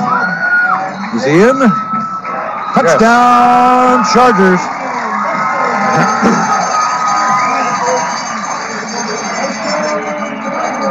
And the homecoming crowd is going crazy here at San Marcos High School. We are a point after away from a tie ball game here in the third quarter. And that's exactly what we expected to see from DP tonight. There's a consistent running game.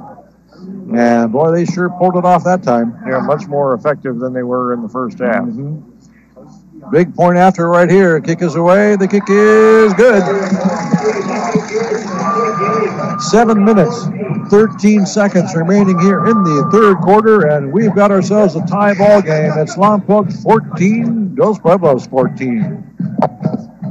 You are listening to the Game of the Week right here on your home for local sports, 100.9 KPEG. And on KT&K on the Braves Radio Network. That's Mike. I'm Greg. Judy's back in the studio. Thank you so much for joining us tonight.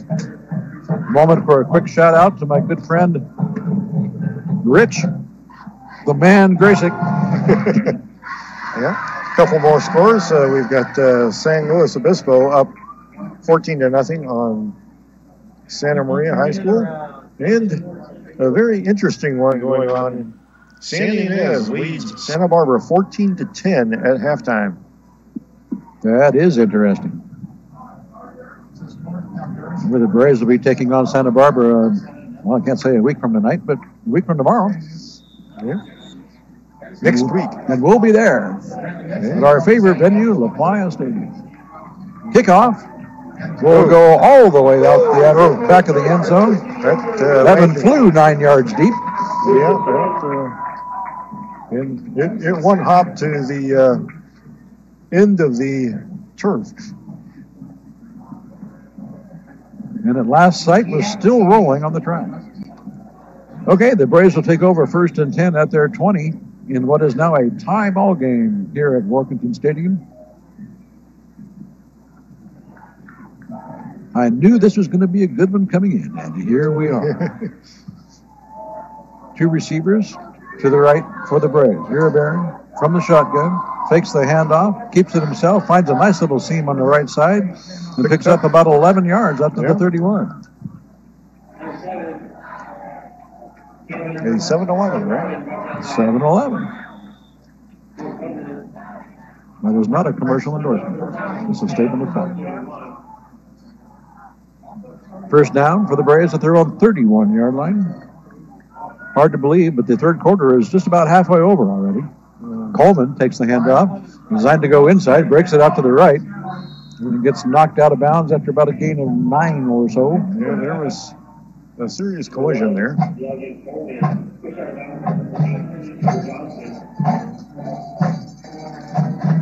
Looks like they'll mark it up to 39.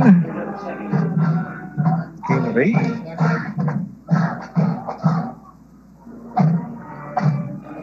Second and 2, I formation for the Braves. 2 receivers here to the near side. Coleman gets the call again. Straight up the middle we go.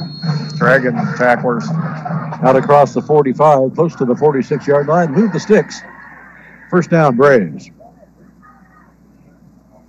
This is when they want to answer, Mike.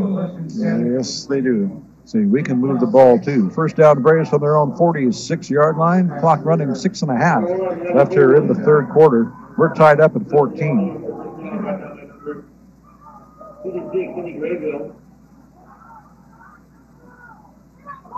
Here Baron from the shotgun. Schumer in motion. 32.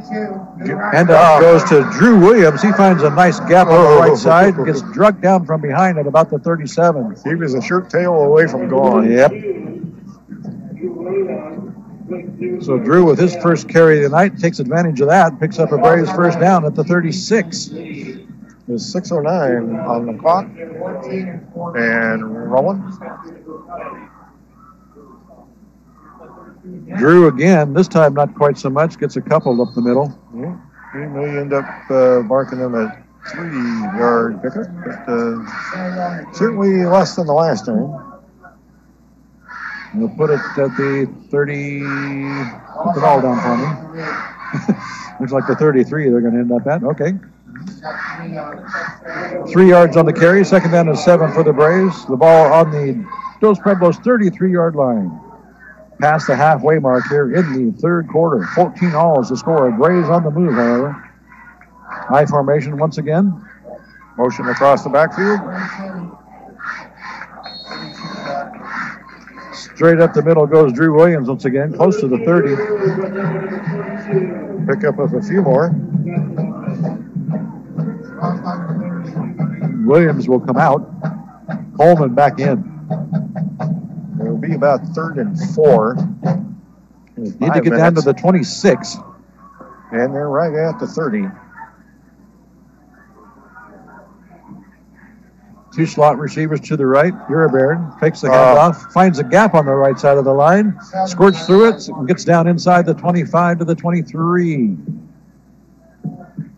And that will be a first down. It will indeed. With triple fours on the clock. 4:44. Clock stops momentarily to move the chains. Now running again. 1st and 10 Braves from the DP 23-yard line.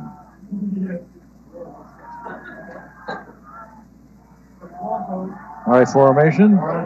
Coleman breaking through, gets down to about the 15-yard line before he's piled up. And he is a load. He is. Little one-on-one action there as Connor Lee, number 1, tackles Leandro Coleman, number 1. Pickup of 8.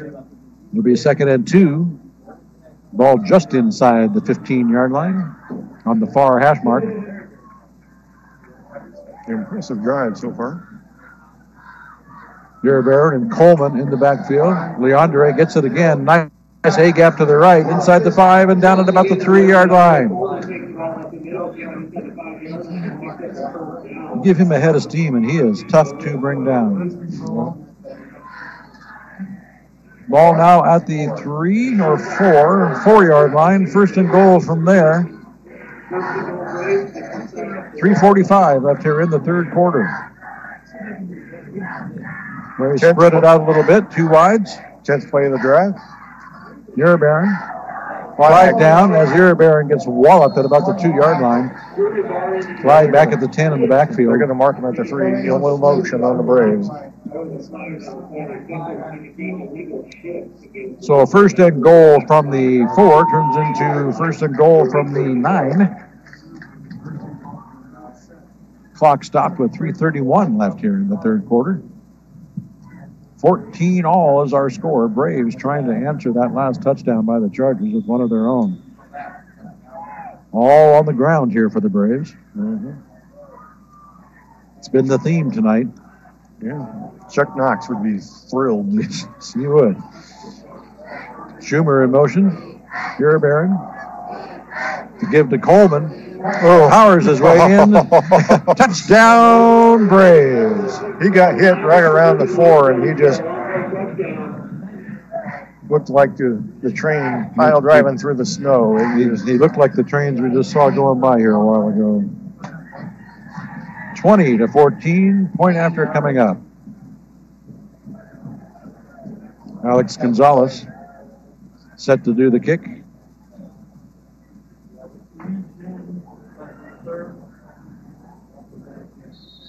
And whistles and flags. Oh, my. I believe that's going to go against DP. Yep, offsides called against the Chargers. Braves will decline that. Not the first time we've seen that happen this evening. Try this one more time. There's the snap. Kick is away. Looks good to me. Officials like it as well. 3:10 left here in the third quarter. Our score is now Lompoc 21, Los Pueblos 14, Trains 2.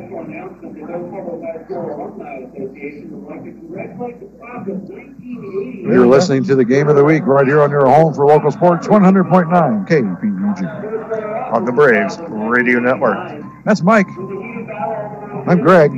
What's left of him? Are you sure? Yeah, sometimes I wonder. Judy's back at the studio, and we thank you so much for joining us tonight and all season long here on the Braves Radio Network. Don't forget our doubleheader scheduled for next week.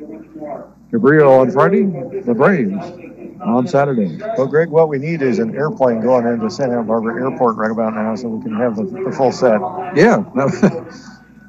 Drove down in the automobile and had the trains go by and planes, automobiles. Need a plane overhead. I actually did see one flying over there earlier.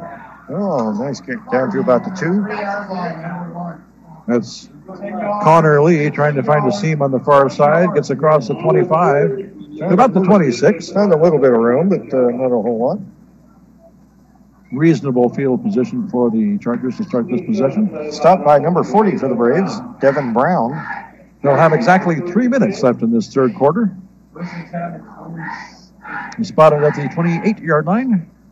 1st and 10 for the Chargers from there. Braves now up 21-14 on a nice answer to that Dos Pueblos drive. This would be, however, a good time for the defense to rise up and put an end to this close game. As you say, a good time for a tournament. It's really packed up. They had everybody within about a 10-yard space across the width of the field and ended up the middle. Lopez dives forward to the 35. Gain of about 7. 2nd and 3 from the 35.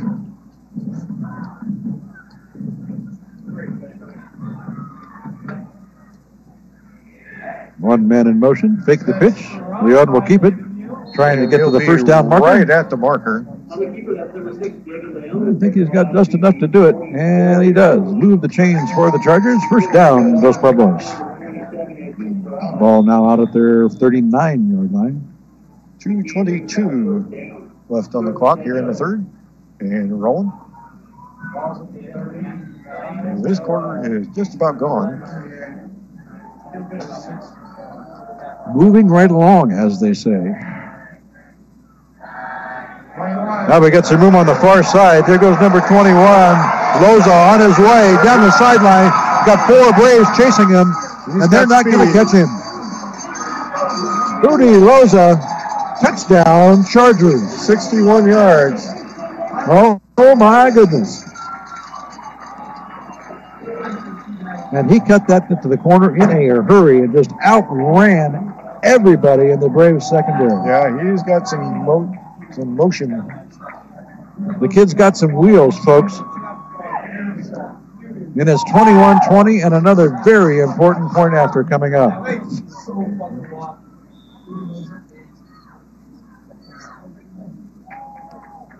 Good snap.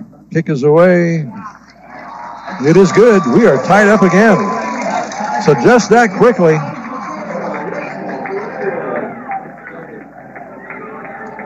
The Dos Pueblos Chargers have answered the Braves answer, and we're tied up again at 21. You're listening to the Game of the Week, the great Game of the Week tonight on your home for local sports, 100.9 KPEG. On the Braves Radio Network. Got ourselves a ball game, Mikey. We got ourselves a ball game. Kind of thought we might. But if you're going to compete for a league championship, you kind of need to win some games. Well, you know, you look at the rankings of these two teams coming in, Mike, and they're really disparaged. There's disparate. That too. Yeah.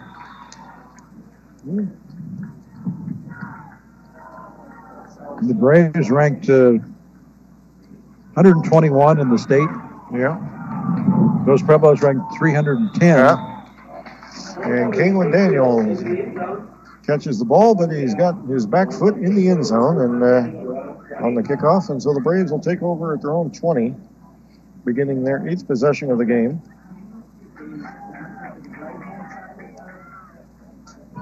With a minute 49 remaining of the third.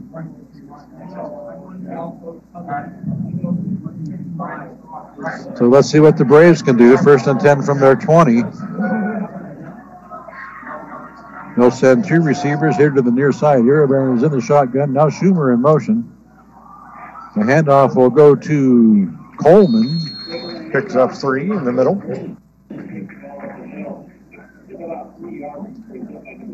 2nd and 7 for the Braves for the 23. Clock running, a minute and a half left here in the third quarter. A very fast-moving third quarter. Mm-hmm. This could end up being the one who scores last wins. Yes. 2 receivers to the left. Iribarren in the shotgun. There's Schumer in motion once again. The give is to Coleman. Finds a nice gap on the left side. Now he's sprinting down the near sideline to the midfield and gets tripped up from behind at about the 40 and down to about the 37. And that was number 1, Connor Lee. Just did get an ankle and got him to sprawl on the turf, but otherwise he was gone. That was a touchdown-saving ankle tackle there. But a big play for the Braves puts them down at the 35-yard line. With a minute 4 to go. High formation for the Braves. Drew gets the corner. Pushed out of bounds at about the 25. And it took a bunch of Chargers to get him out, about 4 or 5 before he finally went down, and he is just shy of a first down. Picked up about 9.5. Ball just outside the 25-yard line. 2nd down and short. High formation again for the Braves. Iribarren under center. Gives to the deep back. That's Drew Williams again. He's got the first down close to the 20. Probably marked at about the 21. And after a rather slow first half in terms of scoring, all of a sudden you've seen the ball moving here. The offenses have woken up. We're in the final minute of the third quarter. It's going to be 1st and 10 for the Braves from about the 26, we'll call it. 21. Yep, 21, sorry. Iribarren fakes the handoff, keeps it himself, gets spun around at about the 15-yard line. Picks up about 6, maybe 7.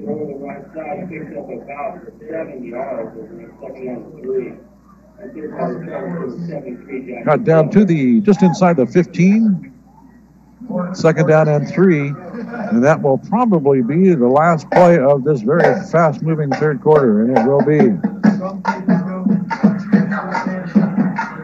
3 quarters in the books here at San Marcos High School, and we are just like we were when we started, sort of, tied up. Yeah. 21-all is our score. You are listening to the Game of the Week right here on your home for local sports, 100.9 KPEG. And we have an update on the game. One of the games we're glad we're not at. Napomo leads Morro Bay 58-0 at the half. Could you say that again? Napomo leads Morro Bay 58-5-8 to zip at the half. Okay. Yeah, I'm like you said. Even Dick Enberg would give that an oh my. Malibu has taken the lead against Carpinteria 14-10 in the fourth quarter.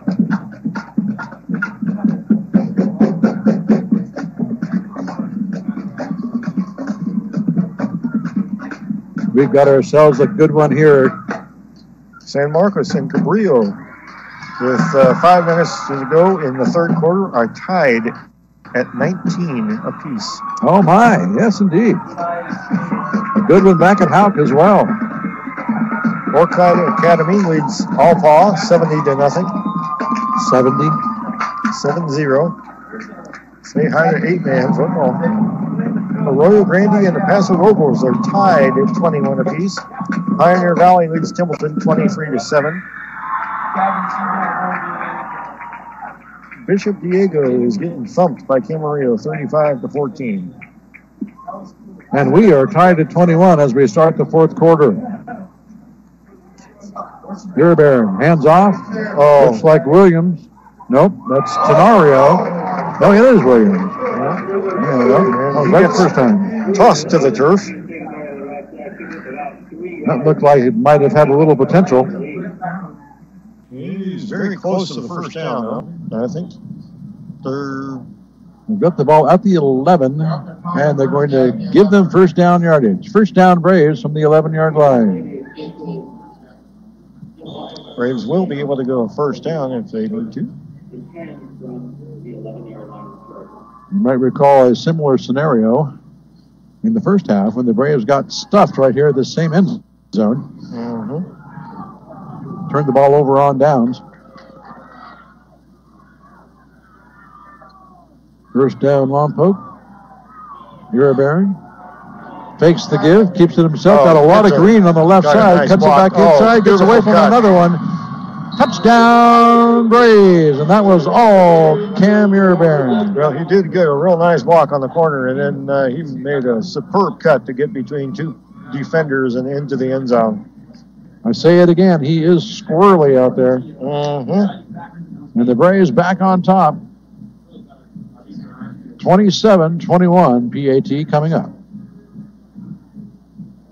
11:06 left in regulation. Suddenly got very quiet here on the Dos Pueblos side. Yes, it did.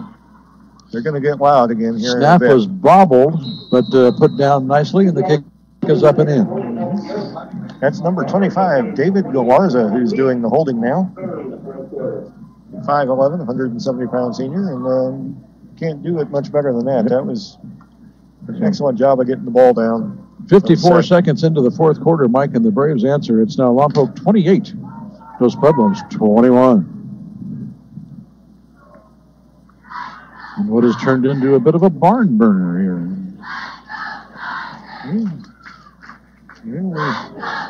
We are officially out of summer, although I don't think you could really get a permit to burn a barn.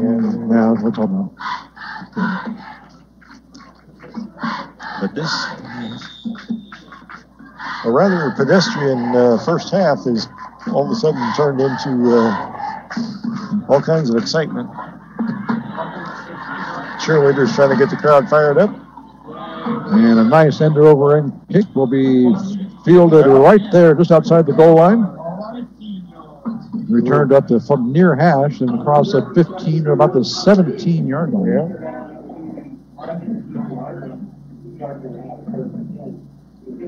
That's where Dos Pueblos will take over. Yeah. And find themselves down by 7, but plenty of time. 10:57 to be exact. Little discussion on where they're going to spot the ball, and there it is at the 17-yard line, right in the middle of the field. Charger offense will take the field and see what they can do. Yep. Who answers last? Yeah. This is turned into nice gap off the right side. Dives forward across the 20 to the 21. Lopez. Mr. Lopez, number 5.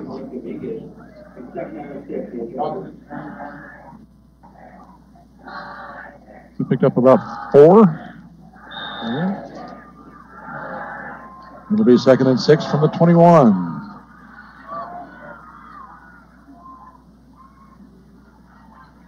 And they're going to try and go outside, and all of a sudden there was Mr. Lucatero standing there right in front of the ball carrier, and he kind of dove forward. Dived back into the inside, and pick up of 1. That was number 21. Rudy Loza, and he got the ball and was about a foot away from Lucatero in about half a step. His foot hit, and he just kind of dove in the other. 3rd and 5. rolling right, and throws that one incomplete on the run. Yep. He had to scramble quickly to the right side because Mr. Everywhere, Juan de Luna, had him firmly in his sights and was in fast pursuit, and that brings up 4th down. And finally, for what might be the first time in the second half, somebody comes up with a defensive stop. And the Chargers will be forced to punt this away.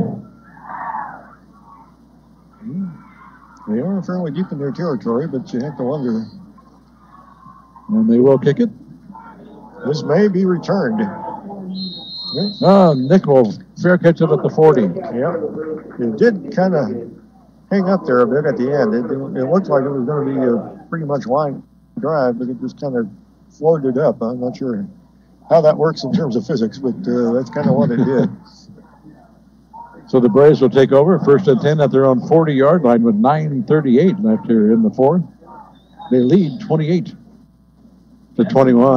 And they begin their 9th possession at their own 40 with 9:38 on the 4th quarter clock. And we'll take a moment to say hi to Mary and Daniel listening back home to 100.9 FM. Hi, guys.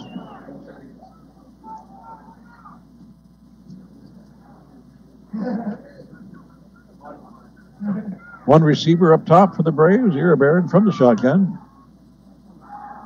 Fakes the handoff, keeps it himself, finds some nice room on the far side. Stiff arm there at the 45 and gets out about close to midfield. He's very close to a 1st down.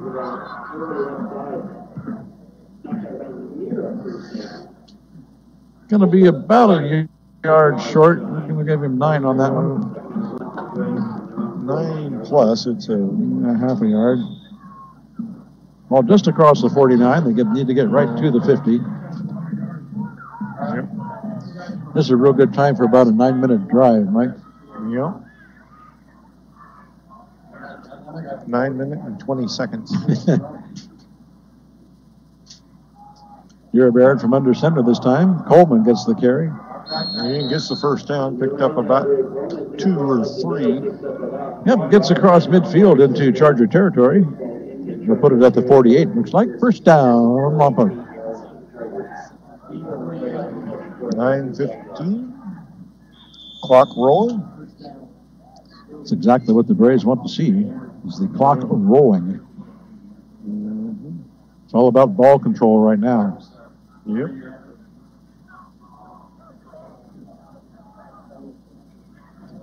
Schumer will come out wide to the right. Right formation.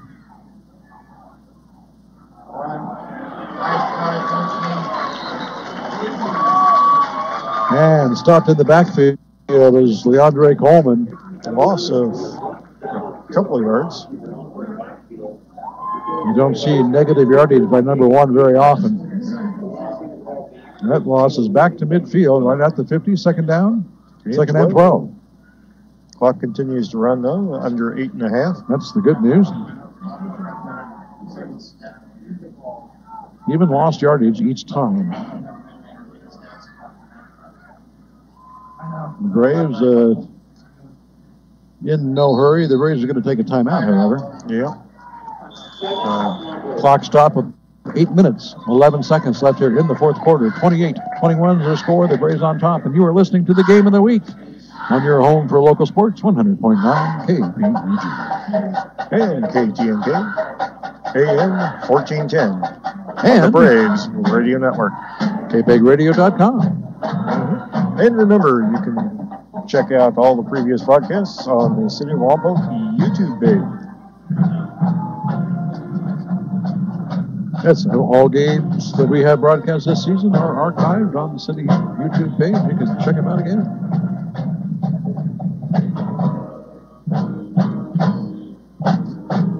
Take a look at the remainder of the Lompoc schedule. After tonight, we mentioned next Saturday, game time 7 p.m. at LaPlaya Stadium. They'll take on Santa Barbara.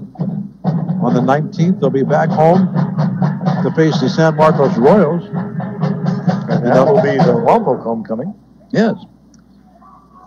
And then the big game to finish off the regular season on the 26th. Cabrillo versus Lompoc. We'll be there. Lompoc being the home team this year for that one. Baron keeps it himself. Oh, got the great block. Nice block from Schumer on the corner. Still on his feet. Gets inside the 40 to about the 37-yard line. Finally brought down by number 13 for the Chargers, Jacob Kiefer. Nice gain by Cam down to the 37. It's first down, Braves. Under 8 minutes to go. And an insurance touchdown right here would be really nice. Yes, don't you think? Schumer wide left. Braves lineman shuffling around. Baron under center, I formation. Strong formation left, and that's where they go with Coleman. Leandre Coleman. Inside the 20 to the 23 goes Coleman. And that's another first down.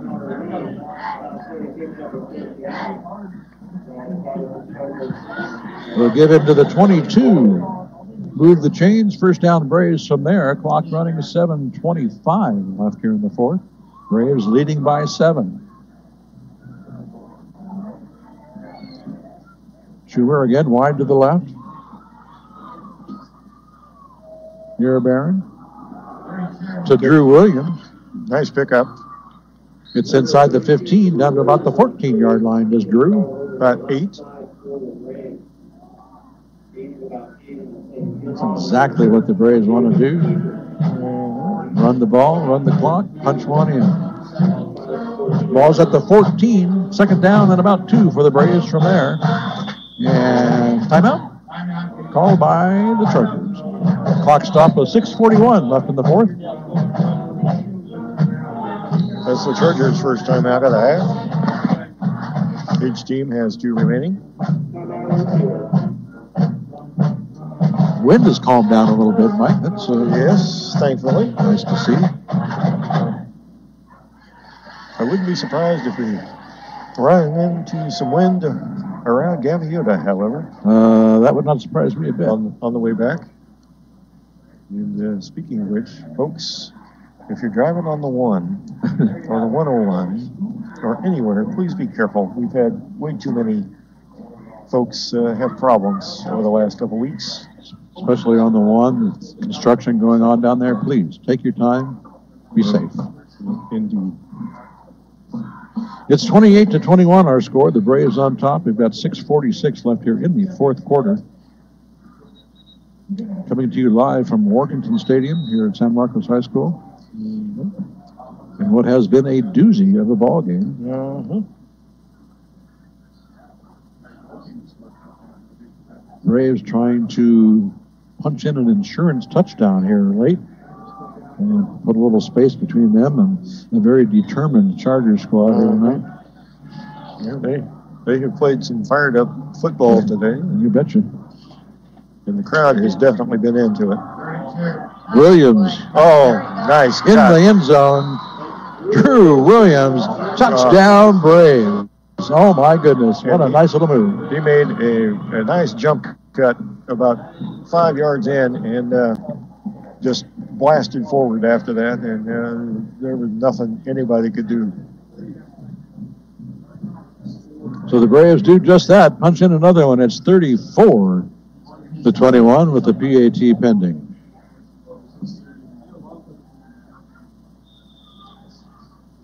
Nice 14-yard run by Drew. Galarza with the hold. Gonzalez with the kick. It's good. 6:39 remaining here in the fourth. Our score is now Lompoc 35, Los Pueblos 21. You're listening to the Game of the Week right here on your home for local sports, 100.9 KPEG. On the Braves Radio Network.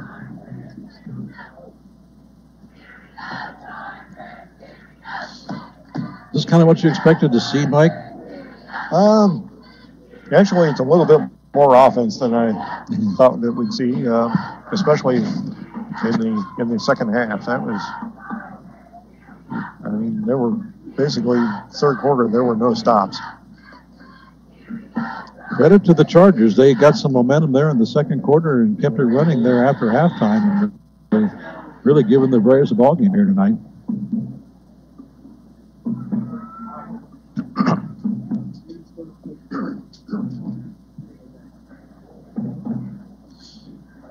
High kick into the end zone for the touchback.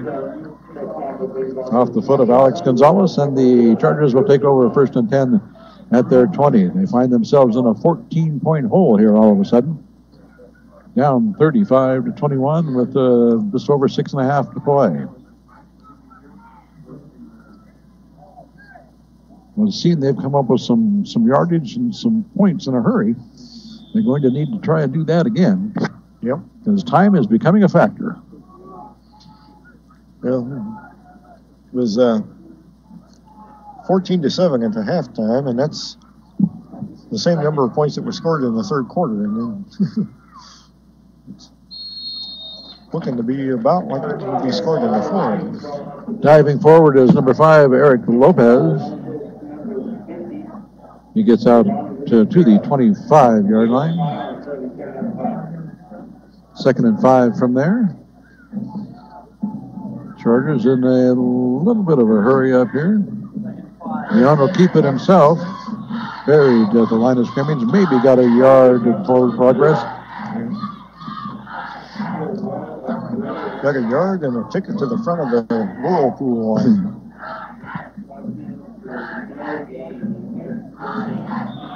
They'll put it right back at the line of scrimmage. No gain on the play. 3rd down and 5 from the 25. Clock running. Inside. 6 minutes to play. Very big down for those Pueblos. Yes, indeed.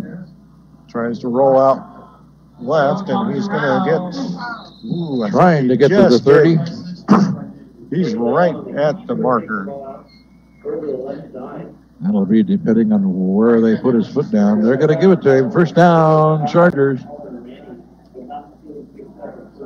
Rainey managed to get him out of bounds, but it was right at the 30. The Chargers will shuffle in some personnel. 5:37 remaining in regulation. Clock stopped as the runner went out of bounds, so Braves up 14. One receiver up to the top, one lone receiver up top. And I believe we got timeout, Dos Pueblos. So with 5:37 left here in the fourth, it's 35-21. Timeout on the field. You're listening to the Game of the Week right here on your home for local sports, 100.9 KPEG. On the Braves Radio Network. That's Mike. I'm Greg. Judy's back in the studio. Thank you so much for being with us tonight. We appreciate you listening. We're just pleased as punch to be here. Pleased as punch. Yeah.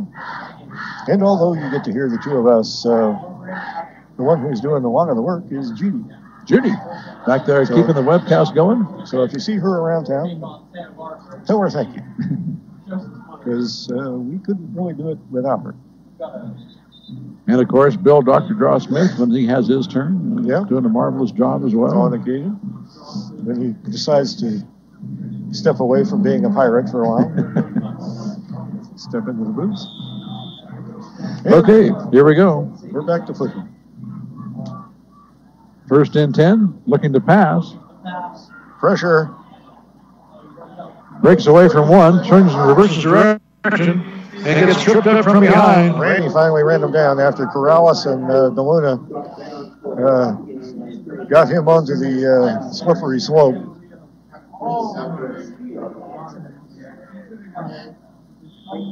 And it's 2nd and down after a loss of 2, 2nd down and 12. That ate up quite a bit of clock as well. 5 minutes now left on the 4th quarter clock. Chargers going to need to get something happening here in a hurry. They're going to send 2 wides to either side. From the shotgun, looking to throw. Braves only. Nobody open, has to pull it down. Now traced by Coleman out there on the far side, and he'll get wrestled down at about the 31. Got the loss back plus 1 or 2. It's going to be a 3rd down and 9. from the 31. They need to get out to the 40. Clock still running, 4:25 remaining. And some serious time issues faced here by the DP squad.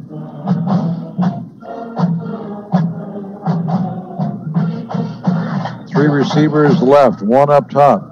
Looking to pass all the way. Braves bring a late blitzer, and that's Coleman, and he's got him. Wrestled down at the 25-yard line by Leandre Coleman, and he's been in that backfield all night long. Yeah, that was a delayed blitz from the outside. They slanted the three defensive linemen over to the right side, and then he came from the left, and he was completely unblocked, and that's not a good thing if you're a quarterback. Timeout called by the Chargers. Stops the clock with 3:49 remaining. I believe that is their final timeout of the half. That is correct. I got one right? Mm-hmm. Wow. Maybe it's my night after all. Nah. Doubt it. The ball's up to 26. The Braves have a 35-21 lead. Maybe you'll just have to start wearing your Lakers hat all the time. Yeah. Maybe that's your new lucky hat. The ball is back at the 26 of Dos Pueblos. So this is going to be third in the bunch. Fourth in the bunch. So this is the big play here for the Chargers when they come back. Fourth down and about 14. And they need a conversion or this game's going to be over. For all practical purposes.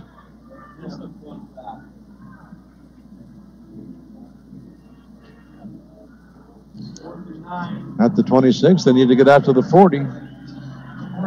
Fourth down, 14. They got two receivers here to the near, three receivers left. One right.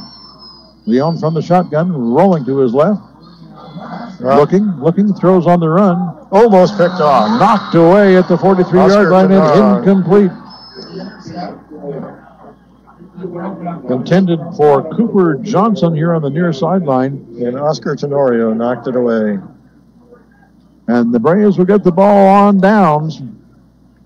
Lompoc defense coming up with the stop.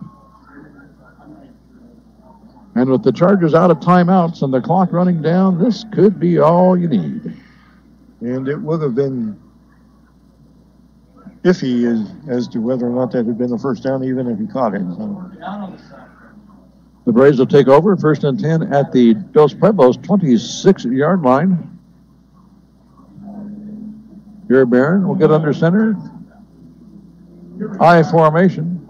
Coleman finds a little room on the left side, then gets knocked out. The ball comes flying free but out of bounds at about the 20.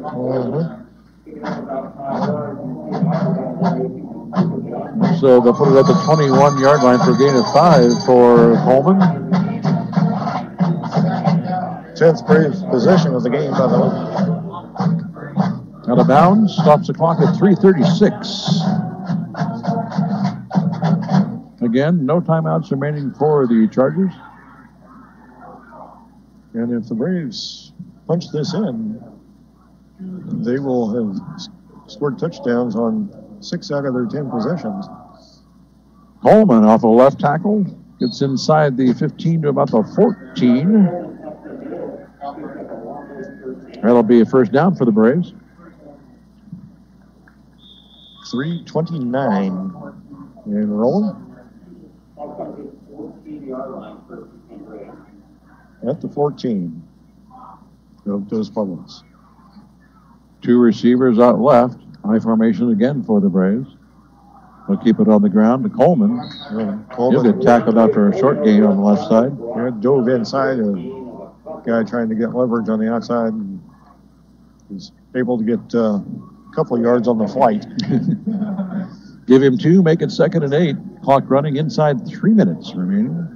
Braves leading 35-21. And in no hurry. No.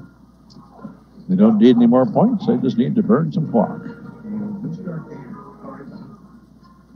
Schumer will go out to the left side and wing back on the right. Coleman, the deep back. Again, So Leandre has to cut it outside. Oh, what a move. To the 10, tripped up at the 5. Oh, just did get him on the ground. Lopez got him by the ankles, or Coleman was in. But it'll be first down and goal from the 4-yard line. Clock running, 2:20 remaining.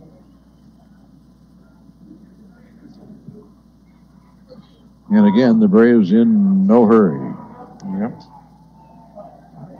Probably won't snap this until at least under 2 minutes. Corrales, by the way, has been playing some excellent fullback tonight. Nice lead blocks.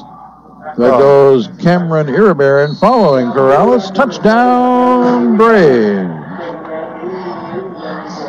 And that's the exclamation point.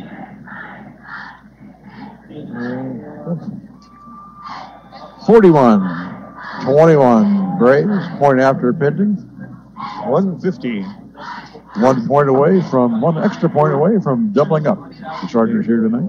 And when you think about the fact that the Braves had 2 likely touchdown passes dropped in the first half. And a 4th down stop in the red zone. Yeah. This game could have been much, much worse. Point after is good. So the minute 50 remaining, our score is now Lompoc 42. Los Pueblos 21. You're listening to the Game of the Week right here on your home for local sports. 100.9 KPEG. On the Braves Radio Network. Well, this game is going to look a lot different on the highlights than it was. It was a lot more exciting than the score would allude to, that's for sure. The Braves are just a minute 50 away from going 2-0 in league, 5-2 on the year. And if San Ynez holds on against Santa Barbara, they will be in the lead by themselves. Indeed. A little shuffling going on perhaps here in the Channel League standings. So this kickoff will go out of bounds on the far side line. That'll bring a flag. Yeah, bounced out at the 4. So Dos Pueblos will fall to 1-1. The Braves will be sitting on top at 2-0. As Mike alluded to, if the Pirates win, they'll be 1-1. That'll drop Santa Barbara to 1-1. So you'll have a 3-way tie right there. The Cabrillo-San Marcos game was tied up last time we saw. Checking on that. San Marcos is retaking the lead 26-19 in the 4th quarter. That would put them in that. Whoever wins that game will be in that bunched up tie for second place as well. Here's a pass out to the near side, complete and out of bounds. Down inbounds at the 43-yard line. Cooper Johnson on the catch. Ball out to the 42. And it'll be second down.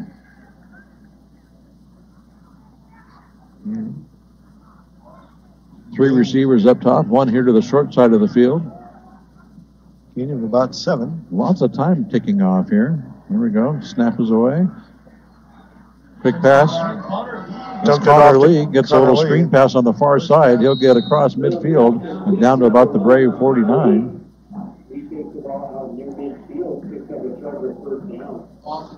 Plenty to move the chains for Dos Pueblos.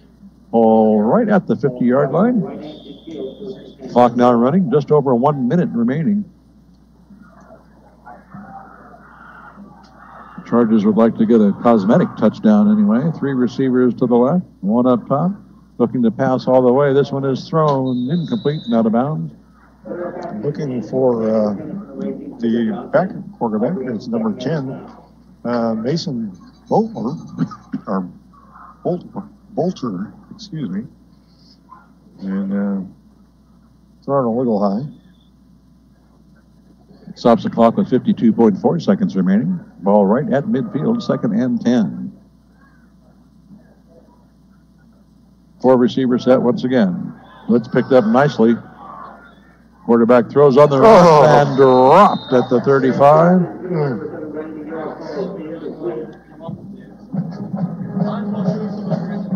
I tell you, some receivers with some good chances tonight. The quarterback numbers for tonight are going to be horrendous, but there have been a slew of dropped passes. I mean, balls right on the hands. Just that one dropped by Brandon Miguel. It'll be 3rd and 10 with 46.9 seconds. Plenty of time. Now rolling to his left. Stops, throws. And that one juggled and dropped incomplete at the 35. Nice job breaking it up. That was Loza on the intended receiver. And Luke Gardner on the breakup. So we got 4th and 10 now. The ball at midfield. Clock stopped at 39.6 seconds remaining. And one last gasp here for the Chargers. It'll be interesting to see if they go for the end zone or they try and pick up the first down. Nope, 4 receivers once again. Quarterback rolling left. Throws on the move. Oh, did he catch it before he went out of bounds? Yes. Basically the same route as before. That was number 9, however, on the stop, Connor Leisner. And the picked up about 11 down to the 39, first down. So the Chargers not willing to go quietly into this good night. Clock stop at 33.9. 2 receivers to either side. Back to pass. Throwing deep down the far side. Got a man. Just overthrown, incomplete at the 5. Yeah, had to feed it into a pretty narrow chimney there and couldn't quite get it in a little bit wide. That will stop the clock at 27.9 seconds. It'll be 2nd and 10. The ball at the Brave 39. Tried to find Gleisner again.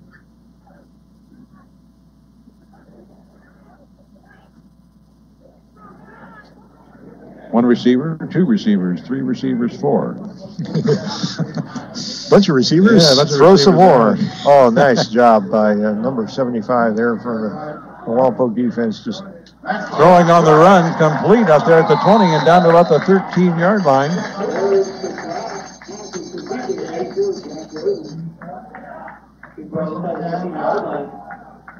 Jack Horton, number 84, the receiver, and snatched that one out of the air. Nice catch on the run. 18.3 seconds. First down. The ball at the Brave 14.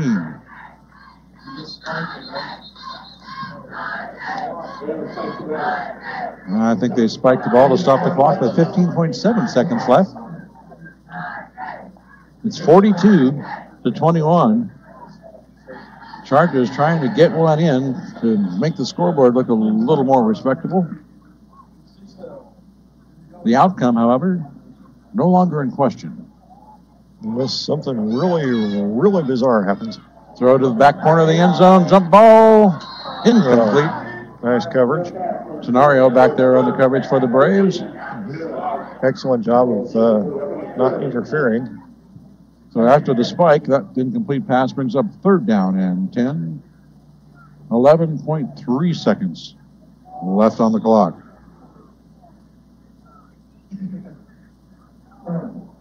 And the Braves, those assured of a win, would sure like to keep them out of the end zone right by now. Mm-hmm. There are some subs in there. Back to the pylon again, and intercepted in the end zone and brought out by Tenorio. Yeah, and that was basically a fair catch because the ball was thrown to the outside. The receiver went inside on a post, and no, Oscar was standing there all by himself, just waiting for the ball to come into his arms. And that will wrap this one up. We got 4.5 ticks left on the clock. The Braves will take over at their 7. 1 kneel down, and this one will be done.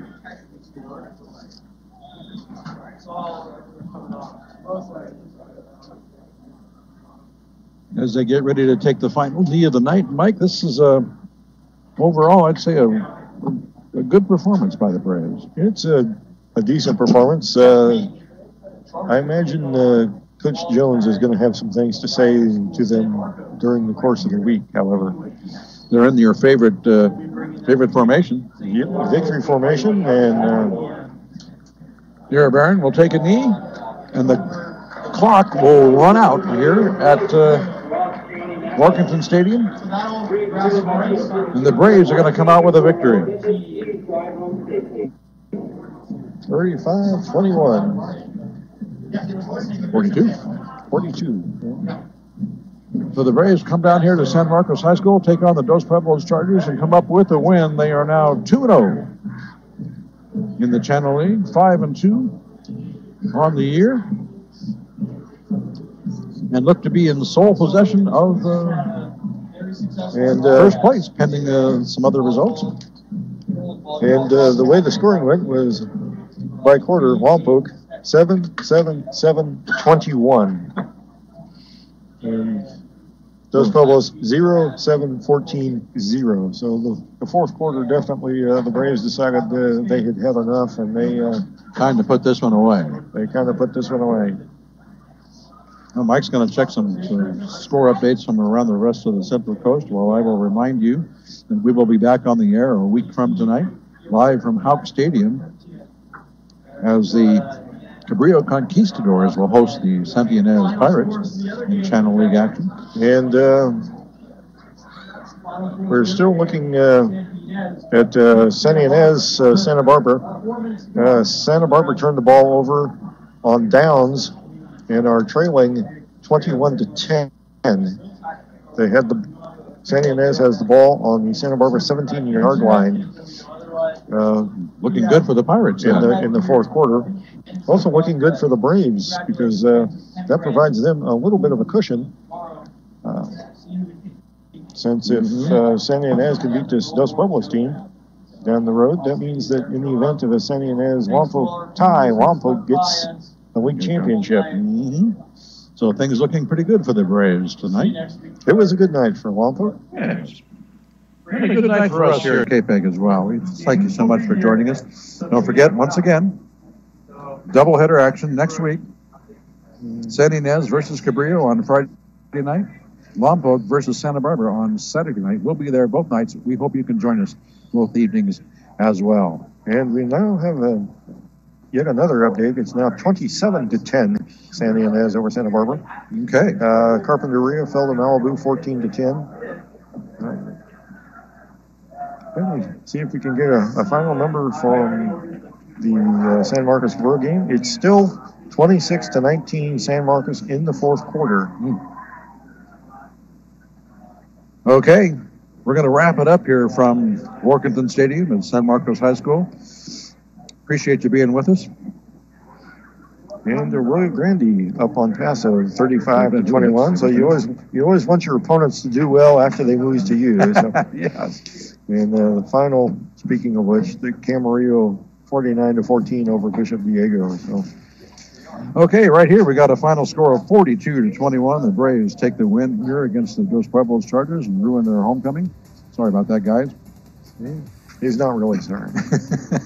For Judy back at the studio, from Mike Loney to my right, my name is Greg Ratcliffe. Thank you so much for joining us tonight. We appreciate you being with us, and we'll see you next week. Our final score, once again, from San Marcos High School, the Lompoc Braves 42. The Dos Pueblos Chargers 21. Good night, everybody.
Hi, this is head coach Andrew Jones of